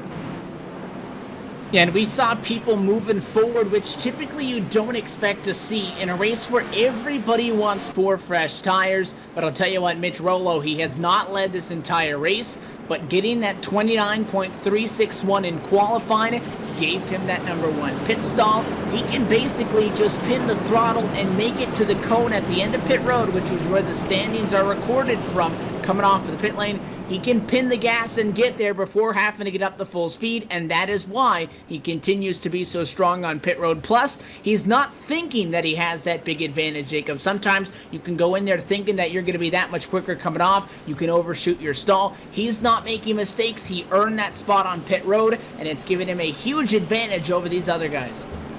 I want to give a call before we go back green to the 37, Ben Burnett, who has clawed his way up to the 8th position. And a call to one of LSRTV's own, Bryce Whitson Jr., who's been a part of the broadcast team a couple of times, including once in Full Throttle Cup action this year, riding 11th. Both of those guys have come from the 20s to be up near the top 10 right now. So we'll go back green, and Mitch Rollo stomps on the gas. Anthony DeBarro trying to shove David Comstock. I think you may start to see guys use that apron on these restarts. Almost thinking about 3 wide. DeBarro tucks in behind Comstock, gives the 14 the shove, and Mitch Rollo's got a 4-car length advantage off turn 2.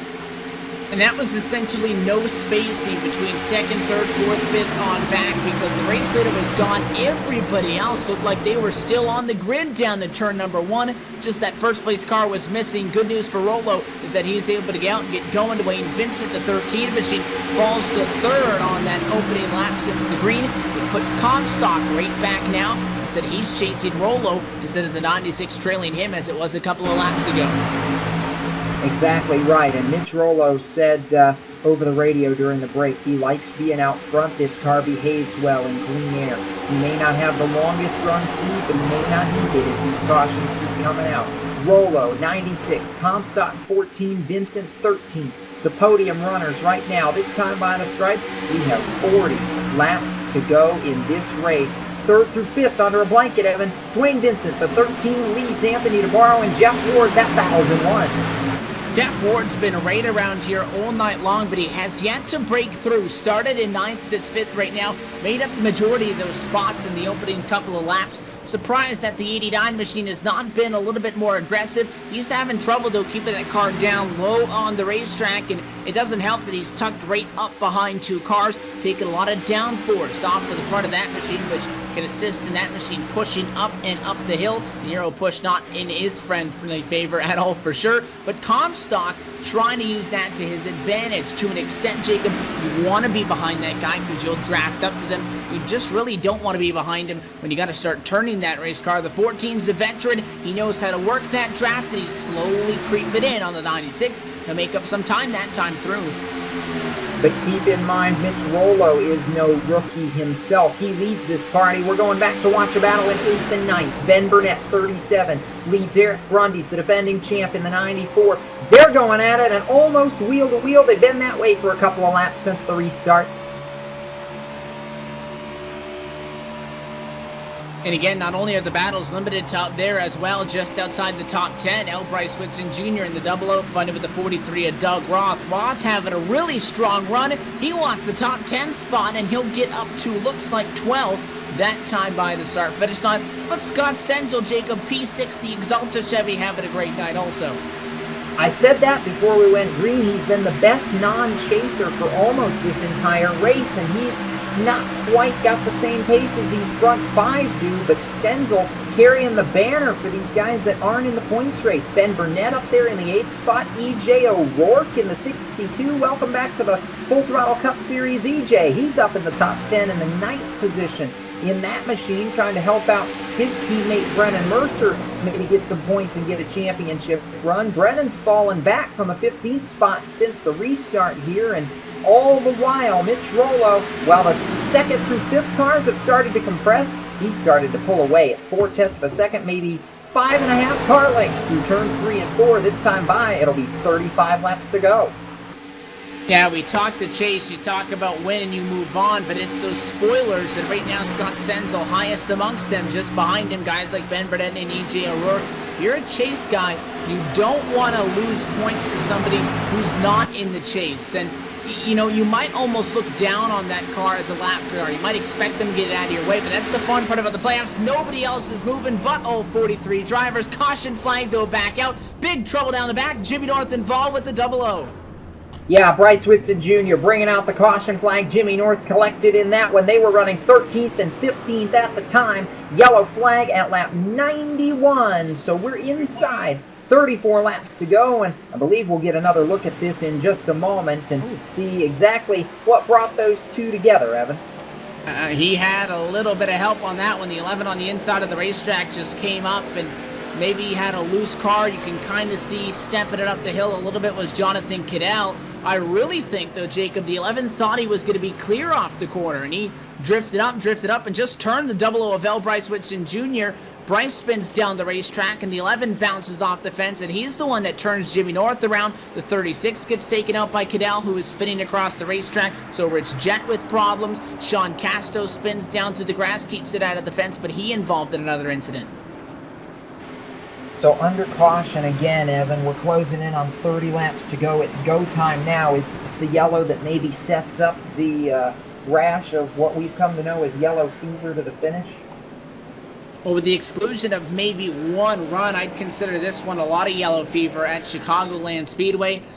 This might be the tipping point, though. Restart going to be with about 30 laps to go. I'm not sure how calm you can make these guys get. I'm not sure either, and what that means is we're going to take a break, do some business, and hopefully be able to bring you some green flag race into the finish when we come back. And, you know, right now, we're coming down to the wire. Mitch Rollo leads at Chicagoland in search of that chase win to move him to the next round. He holds on to it. Another lightning quick pit stop for the 96, and Dwayne Vincent looks like is going to assume P2. And look at Scott Stenzel back there in the 42, up to 5th. We'll break down the contenders when we come back. Mitch Rolo, your leader from Chicagoland. You're watching LSRTV, the voice of sim racing.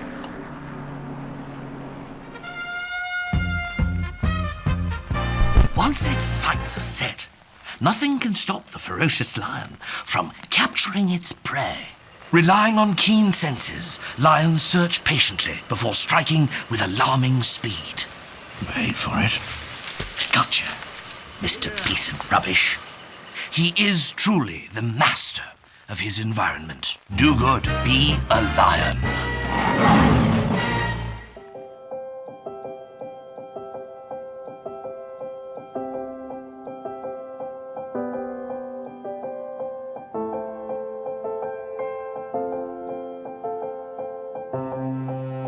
Trucking has always been a part of me. It started years ago when my dad and granddad were hauling vegetables to market in Liverpool. The family immigrated to Canada in the late 60s and settled near Alliston, Ontario. I bought my first truck in 1982 and Mercer Trucking was born. Today, Mercer Trucking has over 50 trucks in terminals in Toronto and Los Angeles.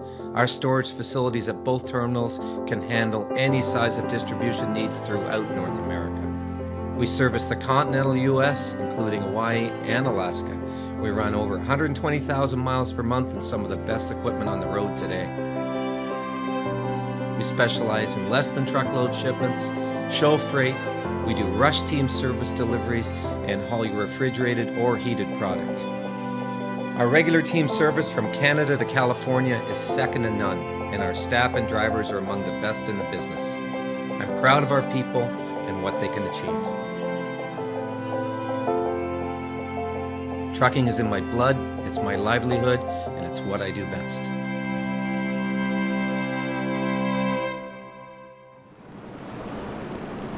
Welcome back to LSRTV from Chicagoland Speedway, round 1 of the chase for the RSR Full Throttle Cup Series presented by Garry Mercer Trucking, the leading name in freight. Jacob Seelman, Evan Pasoko in the broadcast booth, and Brennan Mercer, one of the leading forces behind that sponsorship for the series, ducks to pit road after getting some bonus points for leading yet another lap tonight.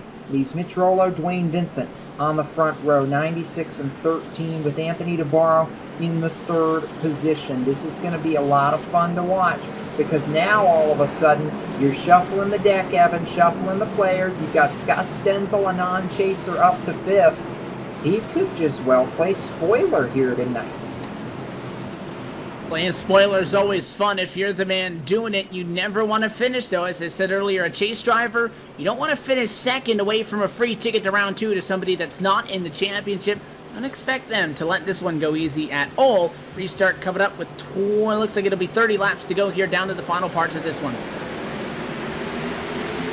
How about that? American Ethanol green flag flies and the teammates work it to perfection. Mitch Rolo, Anthony DeBarro time that restart down to turn number 1. Leaves Dwayne Vincent reeling in 3rd. The RCO Boomtown Sim Card out in front right now. Mitch Rolo, the Canadian, looking to open the chase with a win. He's got 29 more trips around if he wants to make it happen, but he's got the best defense right now. A teammate behind him, David Comstock to the top side, trying to fight for 4th with Scott Stenzel and Dwayne Vincent. Vincent to the bottom, down on the apron. Vincent again going to find himself behind an RCO Boomtown machine this time. It's 2 of them, though. We talked to Mitch Rolo about 1/3 of the way through this race. Said he likes this car, but he really liked working with Anthony DeBarro, and both of those cars were up front. They can dictate the pace of the race. We saw that once one of the Boomtown Sim cars got into the chase, the other ones were helped out by those drivers that had already had success, Jacob. The 96, if that 9 machine plays a little bit defensive, if somebody comes to challenge it, Mitch Rolo gets the win. That's a whole part of the team aspect of this, is you help each other out. I could guarantee you that it'll go the other way for the next 2 races. The 9, though, wants to win equally in himself. They'll race for it. The only thing they don't want to do is take each other out, and it's a good race up front. It is. DeBarro is breathing the spoiler down on the 96 of Rolo. He's not going to let him have it. Looks to the bottom side. We got one car trouble back in the pack. 42. Caution flag. Got Stenzel from P6 on track. Jacob spinning down the back straightaway. Caution flag flies. Self-induced incident into the outside wall at a 2. Spins it down through the grass. Backs up and onto the racing surface. And caution flag flies. And we'll have yet another restart. And the problem this time is they're not lined up first and third, Evan. They're on that front row split together. So this could get fun now.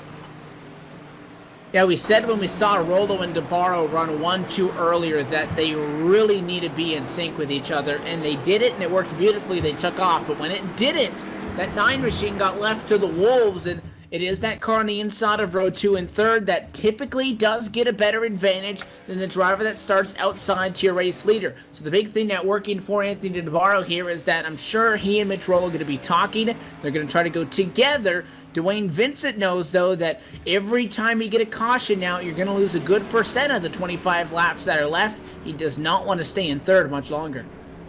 No, he does not at all. And it's going to be really interesting to see. While we got a minute under this caution, I want to tap Mitch Rollo one more time in this race before we cut him loose to go inside of 25 laps to go.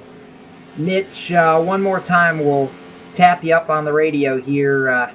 Man, you've been good this last stint. Is going to be inside of 25 to go when we hit the restart. How much can you work with Anthony? I know that restart worked great when you were 1st and 3rd, but now you guys are kind of split on this front row here. Yeah, I mean, we're going to obviously work together again on this restart, so hopefully we can get back out front as good as we did last time and see what we can do. But yeah, I'm feeling pretty good right now. We'll see how the cautions fall and everything, but right now I'm feeling pretty good. He was breathing down your spoiler just before that caution for Stenzel came out. I know he's going to make you work for it. Has there been anything between you two on the radio, or has it been all quiet? Just see who really does have the better car at this point. Nah, it's been pretty quiet, but Anthony said he wasn't going to hold back, and I think he has a better car, so we'll see what happens. As long as we get a Boomtown car and victory lane, though, I'm unhappy. It's a good night. We'll let you get to it. Less than 25 to go when we get the restart, Mitch. Best of luck here. Thanks, Jake. Oh boy, he said Anthony wasn't going to hold back, Evan. I like hearing that when you got two teammates that know they want to put one car in victory lane, but at the same time, it's the philosophy. You're not just going to let the other one have it. Yeah, they're going to be teammates on the drop of the green flag, take off together, and then after that, it sounds like it's no holds bar. All right, so inside of 25 to go. We're not to the 1 to go signal just yet. What are you thinking here? What do you think we're going to see? Are we done with cautions, Evan, or not a chance? There's no chance we're done with the yellows, but the big thing is now this restart going to be maybe 23 laps to go or so.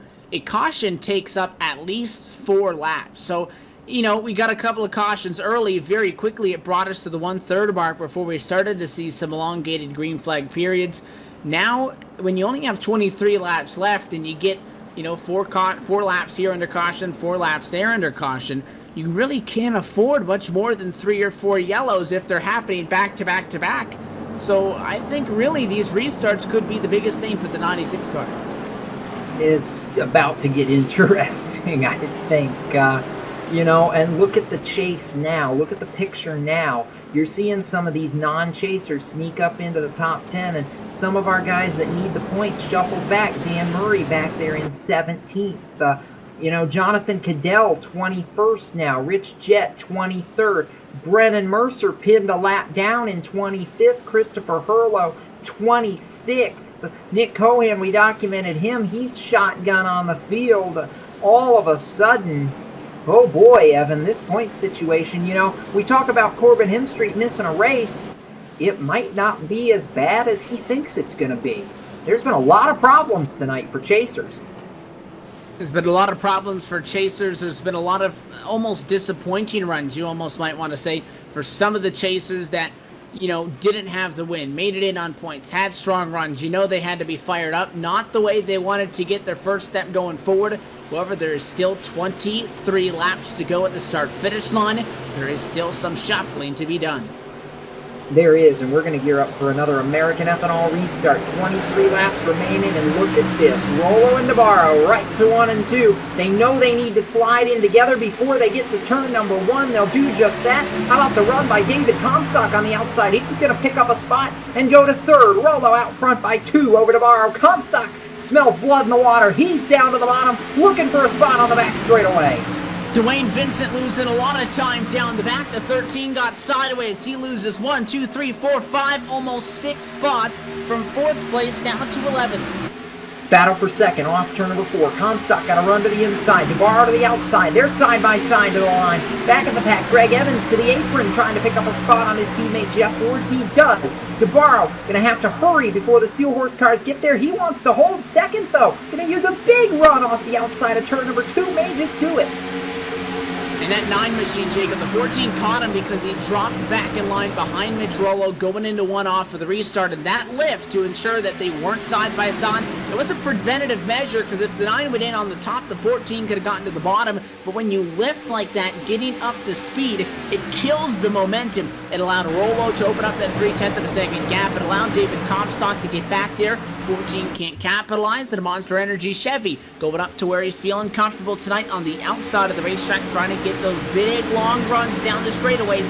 20 laps to go on the board this time by Mitch Rollo trying to spread it out. How about a new name inside the top half dozen and a very, very interesting paint scheme on the 62 of E.J. O'Rourke tonight. He has clawed his way in that red, white, and blue entry up to the number 6 position and putting on a great run, actually running down the top 5 just a little bit right now. Just behind him, the 37, Ben Burnett, 13, Dwayne Vincent, going at it for P7. Loving the runs for some of these non-chasers right now, and EJ putting on a show coming up through the field. Things starting to get fun up front. The 9 digging, Jacob, a .313 thousandth of a second gap last time by, down to just 1/10 of a second to Barrow, laying it to the loud pedal, closing back in, and he's leaving Comstock behind him. If he wants to win this race, he can't have to spend a lot of time going to 96. If the leaders fight, that gives Comstock a big upper hand. Yeah, it does. Rollo to the bottom. DeBarro thought about the middle, now goes to the bottom. Rollo washes up a little bit off turn 4. DeBarro can't get the run to go down to the inside. Almost taps the wall, loses a couple car lengths. Here comes Comstock. That's the battle for 2nd. They're headed to 1. And at 14 up on the outside, again, Comstock lights the top in 1 and 2. If anybody's doing the top, it's in 3 and 4. The 14, though, we talk about this racetrack rubbering in. You can start to see the rubber being put down on track, and Comstock's been up there for so much of tonight. You can actually see a little bit of rubber laid down in 1 and 2, giving him a big advantage. Mitch Rollo, he's feeling the pressure, though. The 9 car was just all over him. DeBarno falls to 3rd, and Rollo really starting to get close to the fence. He's using every single inch of this racetrack trying to get away. He is, and the question's going to be how good is that car over the long haul. Comstock's proven he's been able to pick up steam, and this is one of the longest green flag runs we've seen all night. Look at Comstock, close on the bottom. Rollo, a half groove off the bottom, trying to defend. Off turn 4, DeBarro now falling into the clutches of the Unical 76 machine. Jeff Ward on the move as they head across the stripe. Ward looking for 3rd in 1. The 9 was on a tear, Jacob, but you might have to think that he used that car up a little bit too much, and the Speed 77 Radio Chevrolet has really fallen off of what he was doing in 2nd in the last about 3-4 laps. He'll clear Jeff Ward down the back. The 89, though, not giving up quite yet. I said Jeff Ward's been strong, but he hasn't been stellar. He wants to reach the bottom step of the podium for the checkered. He really does, and you know, how many times have we said that he and Anthony DeBarro have fought for positions, fought for wins across all 3 RSR series this season. They did it in the trucks, they did it in the Xfinity cars, they're doing it here in the Cup Series when it all counts. It's chase time, and how about the top 2? David Comstock closed in on Mitch Rollo, has not been able to get close enough to pass him. Mitch using up that high lane, using the momentum to do what he needs to do and hold on to that lead, though it is shrinking a little bit down to a car length. Here comes Comstock looking to the bottom as they work in lap traffic.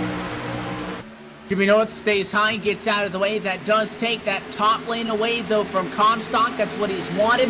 And it's going to hurt the 9 and DeBarro, who can't swing wide off the corner. Plays right into the hands of Jeff Ward, all the way to the outside fence at a 2. Ducks down low. Now the preferred lane inside in 3. Slide job almost runs out of room. They'll be on each other's door for 3rd, but Ward on the bottom.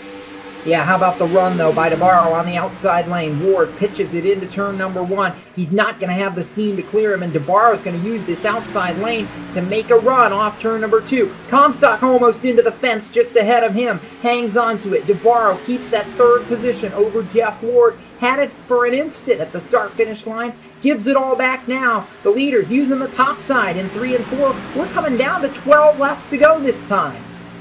I have to think that the 89 of Jeff Ward may be a little bit quicker than the 9 of Anthony DeBarro, although DeBarro, using the outside of the racetrack coming off the corner, has given him such a huge advantage. So if the 89 is a little bit quicker and he's having that many problems getting around him, if Comstock and Rollo are as even as they look, does the Monster Energy Chevy have a reasonable chance? He'll throw it in hard down to 3, trying to get to the bottom.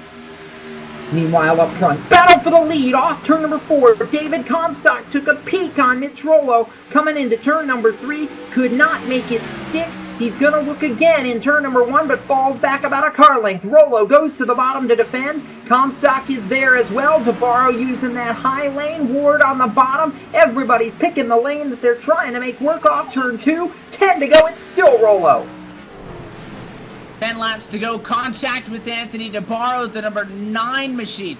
Running in that fight for 2nd. The number 89 Jacob to the bottom of the racetrack. Jeff Ward trying to get the spot. The 9 in the fence. And the 9 apologizes, but I don't know if Jeff Ward would have had enough room regardless. Ward into the left side of him, down through the grass, and he falls all the way down the ladder to 11th.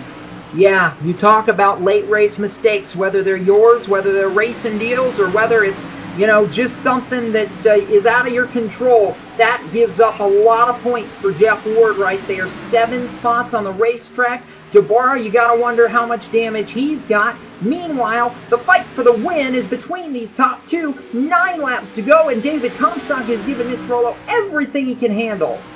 Another look at the problems that you saw just moments ago for the driver of the 89 machine, Jeff Ward. Somehow not in the fence, somehow still goes through the grass to be able to complete the corner. Falls, though, out of this picture in the battle for the race win. And out of the top 2, nobody near him. 1.5 seconds the gap back to Anthony DeBarro in 3rd. It's Rollo on Comstock, no excuses. Who is the better race car right now? And as well, there is not a soul of lap traffic till you get halfway through 1 and 2. How faster, though, are they than Jonathan Cadell, and do they catch those cars? Slide down the apron, trouble for Scott Stenzel. He was running 13th, hangs on to it in the 42. We still watch this battle for the lead. Comstock topside, Rollo right through the center of the racetrack, gets a good run through 3 and 4. This time by 7 laps to go, and I think Rollo extended that gap just a little bit. Stenzel went 3-1 on the front, got sideways, almost took out Dryerling. All those drivers gather it back up. They keep going. The battle for the race lead on yet again. The 14 has tried the outside. The outside gives him the advantage off. He has to be close enough to utilize it. Big run to the back bumper. Does he do something with it? No. To the outside, Comstock trying to get momentum. That was all set up by a wiggle for Mitch Rollo off turn 2. He got loose. He uses the center of the racetrack in 3 and 4. Comstock to the bottom, trying to make the run. 6 laps to go this time. Mitch Rollo extends that gap just a little bit by a fraction of a second, fraction of a car length. They're running into lap traffic. They go high off turn 2.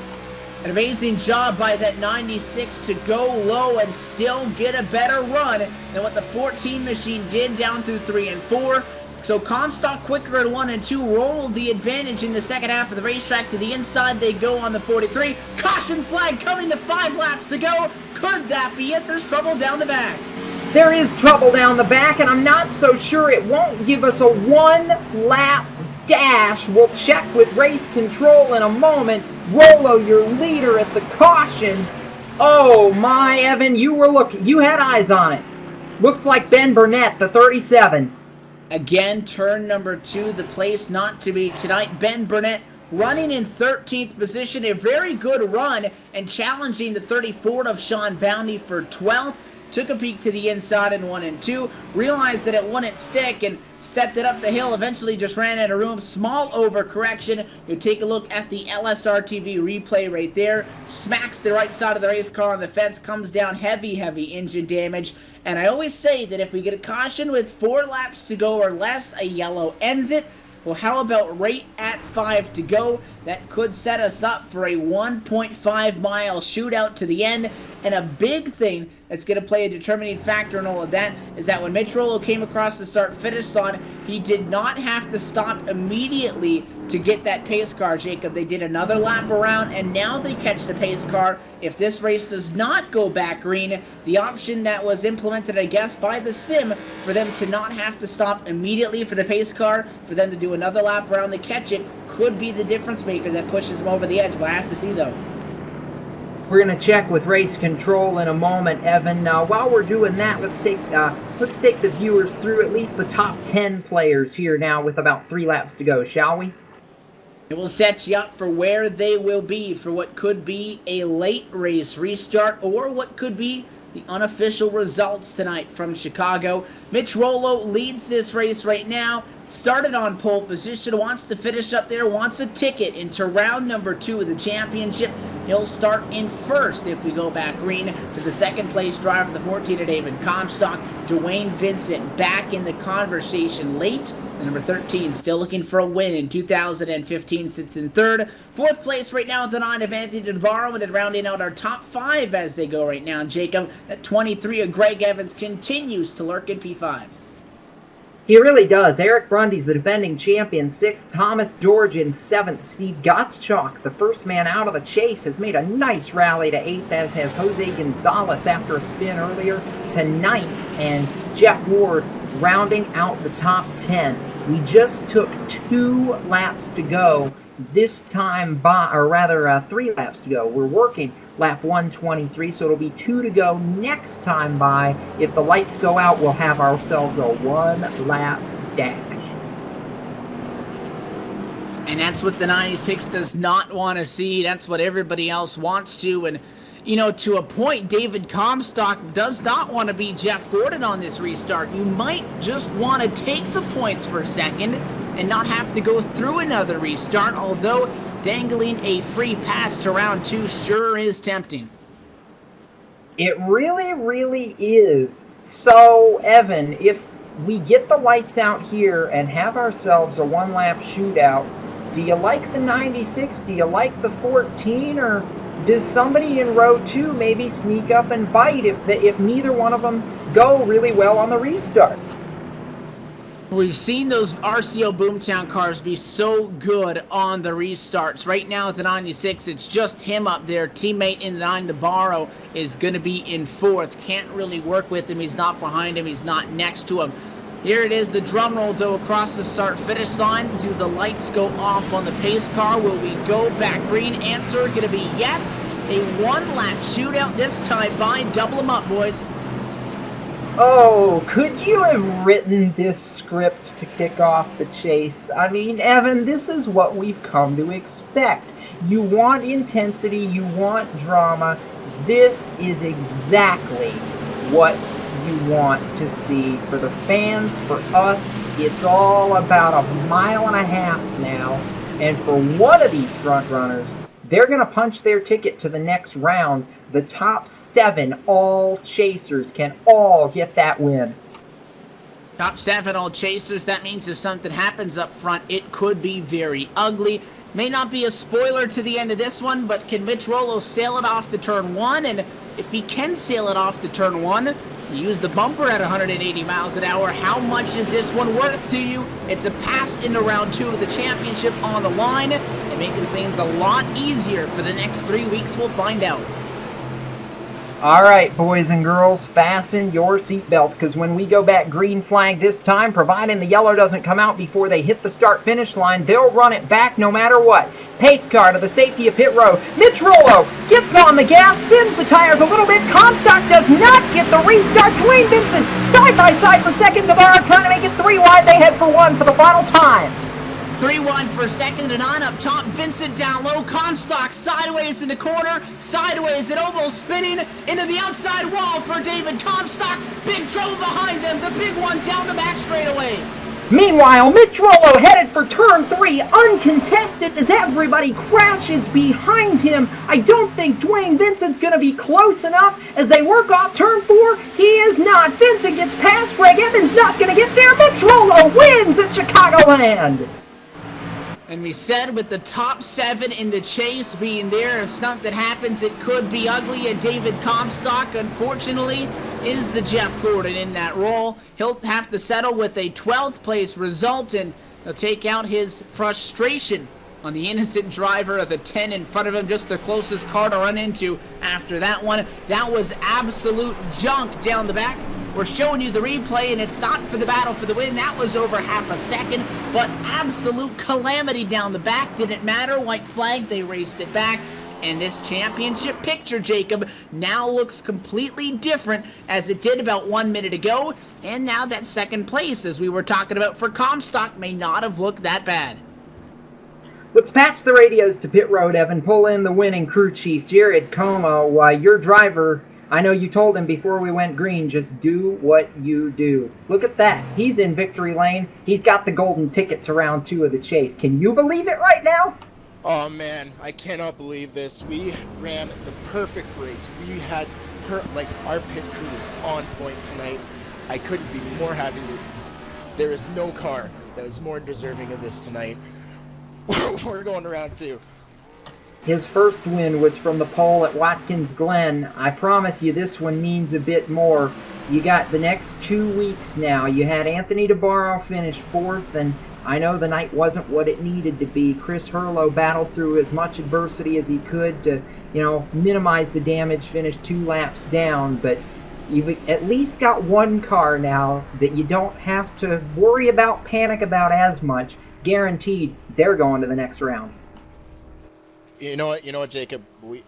This is going to take a huge weight off of RCO Boomtown Sims' shoulders. Me and Mitch, we don't have to worry about the next 2 races. We're going to be able to focus on Chris, Anthony, and Corbin. Corbin has a long way to go because he did sit out tonight. This is fantastic. I'm speechless. I don't know what to say. You saw the last lap crash happen behind him. Obviously, that shuffled the deck and took a lot of points away from a lot of chasers. Does that help the chances for Chris and Corbin now headed to Loudon in a week's time? You know what? I think it really does. I think a lot of people had a lot of nerves going into this race, and it really showed with the amount of cautions tonight, and having the amount of issues that some of these chasers had. It's definitely going to help the rest of the teammates that didn't have such a great finish. So we're just going to focus on those next 3 cars, getting them into the next tier here, and we'll go from there. We'll let you get down and celebrate with your driver. We'll see you in victory lane. Thanks. Oh boy, Evan. This, you know what? We say it all the time. Didn't see it coming, but that just happened. And what do you make of this? All I can say is that's just round 1 of 10. We still got 9 more of those to go. Oh boy. I don't even know where to start. Mitch Rollo, Polish victory lap, burning it down on pit road. We'll talk to him. We'll talk to Greg Evans, Dwayne Vincent, see if we can't catch up with Comstock too after that melee in the final laps. Right after this, Mitch Rollo, the first member of the contender round. You'll hear from your race winner when we come back from Chicagoland Speedway. This is LSRTV, the voice of sim racing.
Trucking has always been a part of me.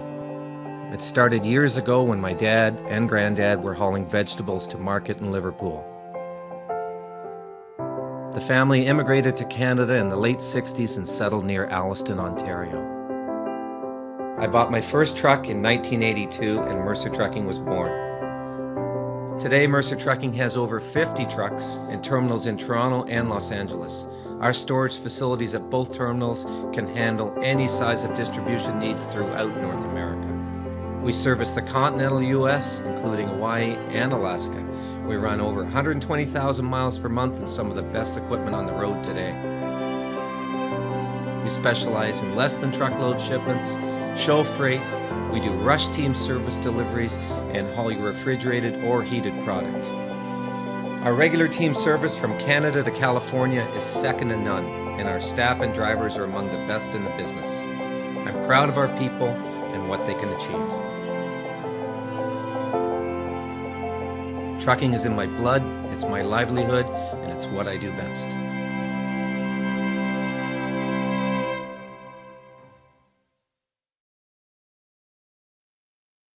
Welcome back to LSRTV. Jacob Seelman, Evan Pasoko getting ready to head trackside to break down with the top finishers round one of this chase for the championship. And what a night it was. Mitch Rollo gets the win after a last lap crash, scrambles the running order. Evan, before we head down trackside, what do you make of this? We knew that it would have been excited if we got that one-lap shootout, and it was for sure, and we saw the biggest wreck of the night, and again, it's about risk versus reward. Sure, that last lap gave you an opportunity to advance positions, to fight for the win, and get that free pass to round two, but also on the flip side of things, what we just saw exactly could have happened, and that is that sometimes be careful what you wish for, because it might not end up in your favor. This every year, and they do it just to fill up the We'll get back to Dwayne Vincent in a moment down on pit road. Evan, actually, I'm going to throw it over to you. Let's see if now we can't catch up with the 13 of Dwayne Vincent. We're going to catch up with him on the radio. Dwayne Vincent, you got a copy? I'm here. Well, you come home in third, another strong finish for you in the Haviland Ford Fusion. And, you come in here as the highest scoring points driver on the regular season. Not with the benefit, though, of the bonus points that some of the guys have had. And another strong run for you. Going to keep you guys well above the cut line after the first race of three in the opening round of the chase. You satisfied with the podium finish tonight? Yeah. I'm very happy with third, but I just wish we could have had some long runs. I really think I could have did much better with long runs. This new tire model, after about 30 laps, you really got to drive it. It's slipping and sliding all over the place. But we did what we had to do. We spun out once, or almost spun out once, and fell back to, 8th, 9th, or whatever, and fought our way back up. So, yeah, we're happy with third.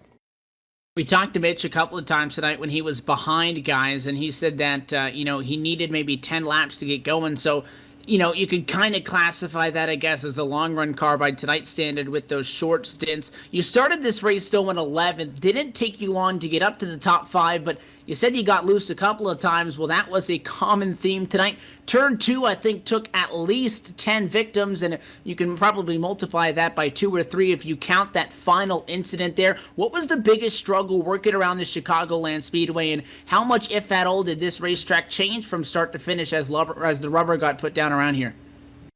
I didn't really feel much change in the track. It's more or less just trying to save that right rear. Once you start burning up that right rear, it really becomes a handful on exit.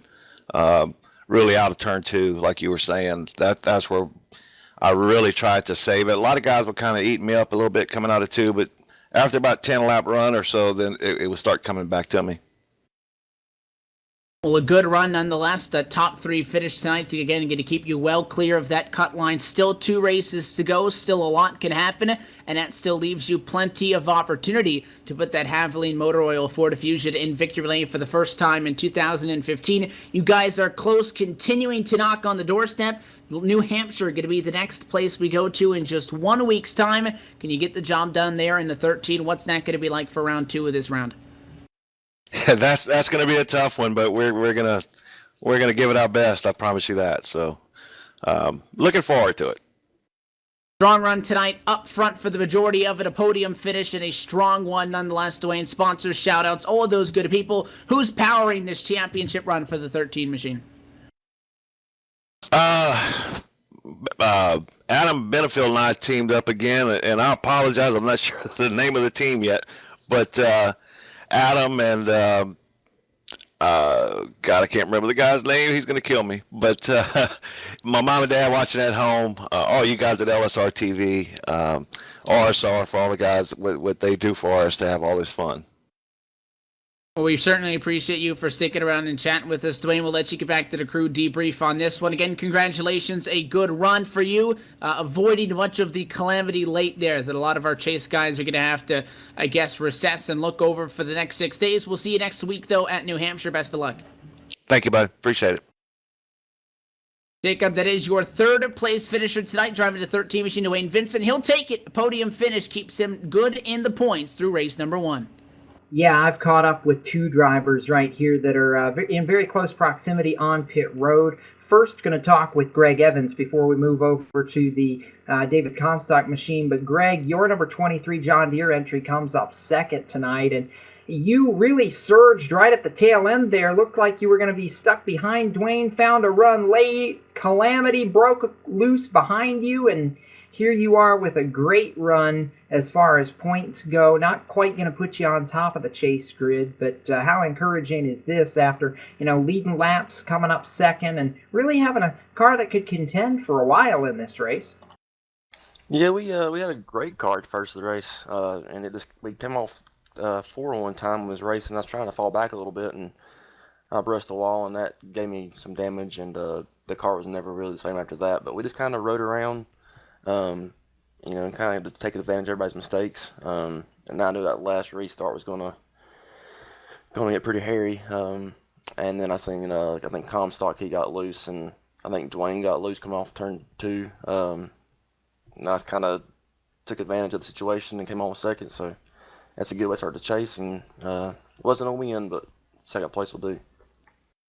It'll do, and I know it gives you guys some momentum headed to Loudon in a week's time. How chaotic was this race tonight? It just looked like we could never get a long green flag run going, and it looked like that was what a lot of you guys needed tonight. Oh, definitely. I really felt like before I had my damage, I was probably one of the better cars in the long run. It seemed like every time you do 10 laps here, 10 laps there, I mean, that's not enough time to really see what you got. I kind of hate it because, most of these guys have been running, week in and week out. I know we got to have some, new drivers coming in and stuff to fill the roster, but you hate to see guys who really have nothing to lose going out there and wrecking everybody. I know a lot of my teammates got tore up. A lot of chase containers got tore up in it. I just wish, these guys coming in would be a little more respectful. And, I know we can't just pull over and let us go. But at the same time, you can't be out there just, taking everybody out like what's going on tonight. I know you're not the only driver to voice some concerns about that tonight. And, we saw it a few times in the broadcast booth as well. Some close moments for several chasers tonight, Greg. But second place run for you. I know you can't do it by yourself. Who makes it happen for the 23 team? Well, I've been meaning to do it all year, but I got to thank God first. He comes first and everything. John Deere. They've really supported me with Home Depot on the side as well. I Can't Design, IamSecond.com, SureTape Duct Tape. Thank all those guys, and especially my team, Store Horse Racing. They've been behind me all year and supported me. And I think we finally got turned around here, and looking forward to New Hampshire. Appreciate it, guys. And we appreciate it as well. That is the driver of the number 23 John Deere Chevrolet, Greg Evans. And now, going to move up pit road about 2 pit stalls to catch up with the driver who was running on the podium outside of the front row for that last restart, and it all broke loose coming off turn 2, David Comstock. We tried to analyze it, and the best I can come up with is to hear it straight from you. What happened, my friend? We just lost it. We got sucked 3 wide, and got in the corner and it got sideways at first. We caught it and just went to get back on the gas and just no rear grip. So we just ended up putting in the wall to try to just save everyone else from crashing into us and causing even a bigger crash. But I guess the guys still had issues trying to get around me when I was trying to just get out of the way and not cause a bigger scene that would have probably could have been.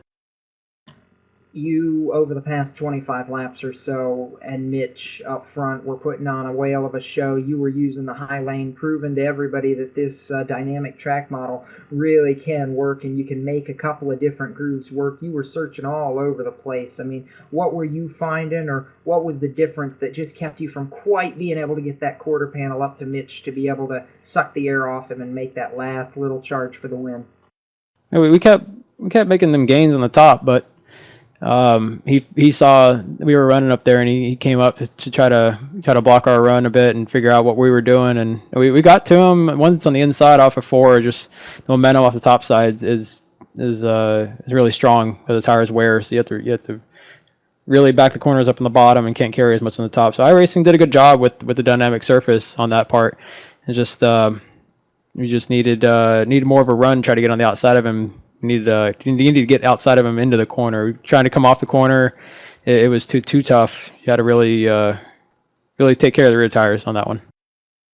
I know it's not where you wanted to finish, but you still get up and get points inside the top 20. I think officially going to be scored 12th, so not a disaster. But I know you guys wanted so much more, and I know it's not possible by yourself, David. Who makes it happen for you in the 14 team? Yeah, we're not terribly bad. I mean, we're there. The other guys had issues too, so we're not that far out. So I mean, I know at least for the first 3 rounds we can make it in all the way up to Homestead on points alone if we don't get a win. But that being said, I'd like to thank my sponsors, Garry, Mercer Trucking, Monster Energy, and JD Laird for painting our cars every single week, and all my teammates here at Timmy Hill Motorsports. And thank you to my team over at Aftermath, my main team we run out of, for letting me come over here and run this deal, and thank you to Real Sim Racing for providing the series for us to come to every single week, and thank you to you guys at LSRTV for broadcasting. We appreciate it, David, and we do appreciate you taking a few minutes to stop by and talk with us. I know the night not what you wanted, but definitely wishing you well, and we'll see you at Loudon. Yeah, thank you guys. Have a good one. That's David Comstock. I know it wasn't what he wanted in that 14 machine, but the driver who did ultimately get what he wanted, that being a win, is standing by in Gatorade Victory Lane. I think this is the first time you've gotten this gig all year, Evan, but you're with Mitch Rollo, who punches the golden ticket to round 2, starts first, finishes first, just like he did at the Glen. Second career win. Yeah, that's right. Starting from P1 did not hurt at all. And although it wasn't a smooth sailing one, he had the fight and claw for it. Held on late. Mitch Rollo takes home race win number 1 in the chase. And that means that for the next 2 weeks, the 96 machine, no worries. He is now locked into the second round in the chase for the Full Throttle Cup. Mitch Rollo, your winner tonight for Chicagoland Speedway. We've caught up with him down in the virtual Gatorade Victory Lane. First off, Mitch, big congratulations to you. We got initial reactions from your crew there right after as you guys were celebrating it. Let's get it from the horse's mouth there. You start up front, you finish up front, but man, that last lap probably left you feeling a little bit queasy. Oh yeah, it did. I'm still shaking a little bit from it. That thing was, I mean, ridiculously loose on old tires. I don't know how I didn't spin it. It got super loose through 1 or 2 there, but I know Jared was keeping me nice and calm on the radio there, coming to the green, and the first time I hit the gas on the restart there, I spun the tires, and I was like, oh crap, I gotta get this thing under control here, and I ended up just letting off and easing back into it, and luckily Comstock spun his tires too, so that worked out good. I wish I could say I wish I would have gone green to the end, but I'm not. I'm glad that caution came out because Comstock was coming. And then on that 1 lap to go restart, you get clear and it is absolute chaos behind you. And many of those championship contenders who were in a top 5 spot who wanted a little bit more may have to settle for a top 15, top 20 after what was a wild late race incident here at Chicago. We knew coming into this chase for the Full Throttle Cup that things would be exciting, and we talked about momentum. We were talking about the 14 David Comstock, most recent winner. Can he keep it going? But that entire RCO Boomtown Sim operation has been so strong. Still kind of want to call you guys the underdog, but it's hard to do so considering the fact that you guys just aren't slowing down. You win this one, and we were having discussions on air and as well under commercial. You're up there with Anthony DeBarro, your teammates, so you don't want to risk each other's finish, but at the same time, you really want to get that championship for yourself. You get in now. How much of these next 2 races is going to be testing things? How much of them is going to be helping out those guys? Yeah, I'm definitely going to be helping out my teammates a lot these next couple of weeks. I'm just going to be having some fun and doing all I can to help them get to the next round. So, we'll move on to New Hampshire. And I'm kind of happy I got the win here because I'm not really all that great historically at New Hampshire. So, it's good to click that win off, and I'm still kind of in disbelief that I got that win tonight. I mean, DeBarro was better than me, I feel like, but I'll definitely take it, and I'm unbelievably happy right now. I can't believe it. No objections on your behalf, I'm sure. These drivers, though, have had mixed opinions on what we've been seeing with these dynamic tracks. Some guys think it's just a matter of keeping those tires cool, and other them seeing that you could really chase the car around the racetrack. You were the better of the cars tonight. You get the job done with the win. What did you feel out there around this Chicagoland Speedway, which is quite unique because really there's no straight parts at all here? Yeah, I love this new build, man. It's funny coming into tonight. I said it in the first interview you guys gave me. I wasn't feeling all that comfortable on the long run, but I guess the race I did yesterday paid off for me because I ended up doing okay with it. But no, I absolutely love this new build and being able to move around the track, searching for grip. I mean, I was up and down the whole last 20 laps of that last run there. You saw me at Comstock. We were all over the place. So. I love it personally. Well, Boomtown Sim is still here to play, and your championship hopes remain alive and well. You're guaranteed to be there for races 4, 5, and 6 to continue your quest for a Full Throttle Cup. Mitch, before we let you go, sponsors, shout-outs, all of those good people. We're taking a look at that number 96 machine. Who is powering this run tonight, and who is giving you guys the opportunity to go out there and win for a championship? Yeah, I definitely got to thank my teammates, Corbin Himstry, Chris Hurlow, all the guys back at Boomtown. I got to thank Jacob Seelman. I forgot Anthony DeBarro. I definitely got to thank him because he basically taught me how to run this track this week. I got to thank Jacob Seelman, Race Chaser Online, Performance Motorsports Network, all the guys that help out.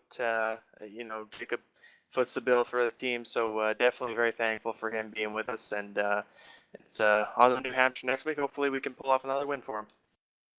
Well, again, a huge congratulations to you, to the entire organization as well. We know a lot of your cars not having the runs maybe that they wanted at the end tonight. We wish them the best of luck. We wish you the best of luck. We'll see you next week. Thanks, Evan. Thanks, guys. So Jacob, the self-proclaimed student, told him that Anthony DeBarro taught him how to run this place and uses those lessons to beat him. The 96 finishes on the top spot tonight at Chicagoland, and on to round number 2 of the chase for the Full Throttle Cup he goes. And he does that, but one driver who's not worried about points and just wanted a solid finish tonight is the final driver we're going to catch up with, the number 62 machine of E.J. O'Rourke. How about that? Coming home, and, I made it a mention a couple of times, E.J., in the final 50 laps when you kind of snuck up there. We're running about 6th, 7th. It was really an impressive run, and you finish in that 7th spot. You had the qualifying pace early on, and I guess, we kind of discounted you a little bit, and yet at the end of the race, there you were, and, able to get a really solid run. Welcome back to the Full Throttle Cup Series. How could you discount me? That's sad. No, I'm kidding. Yeah, it was a great run for the 62 Papa's Hardware, Garry Mercer Trucking Chevrolet.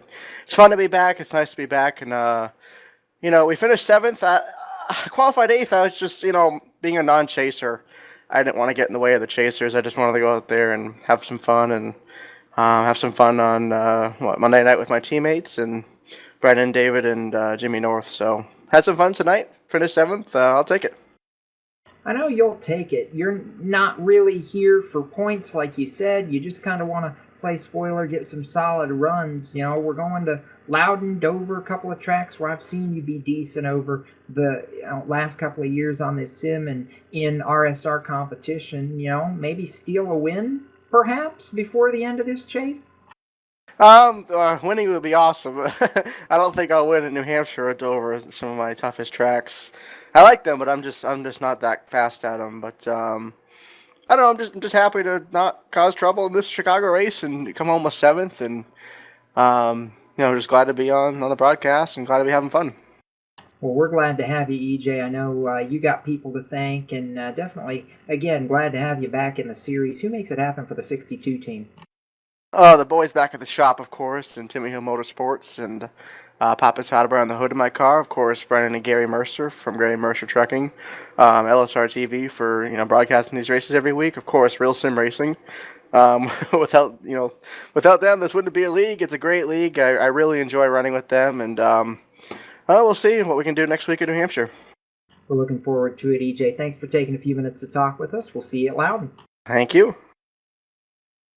That's EJ O'Rourke, and as we get set to roll through the final stages of tonight's broadcast, we'll take you quickly down the final full field results. Mitch Rollo, the 96, you heard from him a little bit ago, picks up the victory tonight, and ahead of Greg Evans and Dwayne Vincent, the other podium finishers that you talked to and heard from. Anthony DeBarro, the 9, finishes 4th, Eric Brundy's 5th, Jeff Ward in 6th, EJ O'Rourke was 7th, you just heard from him. Scott Stenzel, another non-chaser, up in 8th, as was Bryce Whitson Jr., who finished 9th, and Tom Dreiling rounding out the top 10 in the 6 car. Didn't say his name once all night, but he charged from 35th to finish 10th.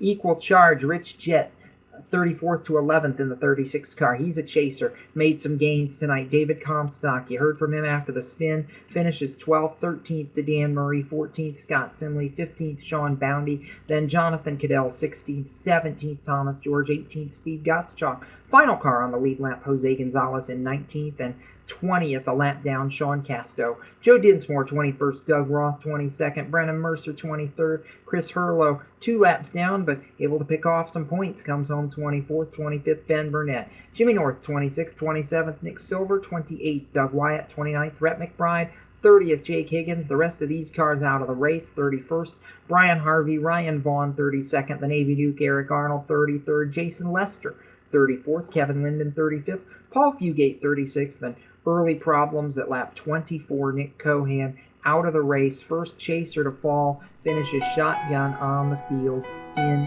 37th. But right now, as we prepare to say goodnight, one more time, I want to congratulate the driver of the number 96, Mitch Rollo. Gets it done in that Chevrolet, punches his golden ticket to the next round. We'll see you in a week's time when we go to Loudon. But from the Windy City Chicagoland Speedway, our congrats to RCO Boomtown Sim. They win at Chicagoland. We'll see you in New Hampshire. For LSRTV, Brennan Mercer, Evan Pasoko, our executive producer Laura Lawson, I'm Jacob Seelman. Keep it off the wall until we meet again, and we'll see you next time on the web. Good night.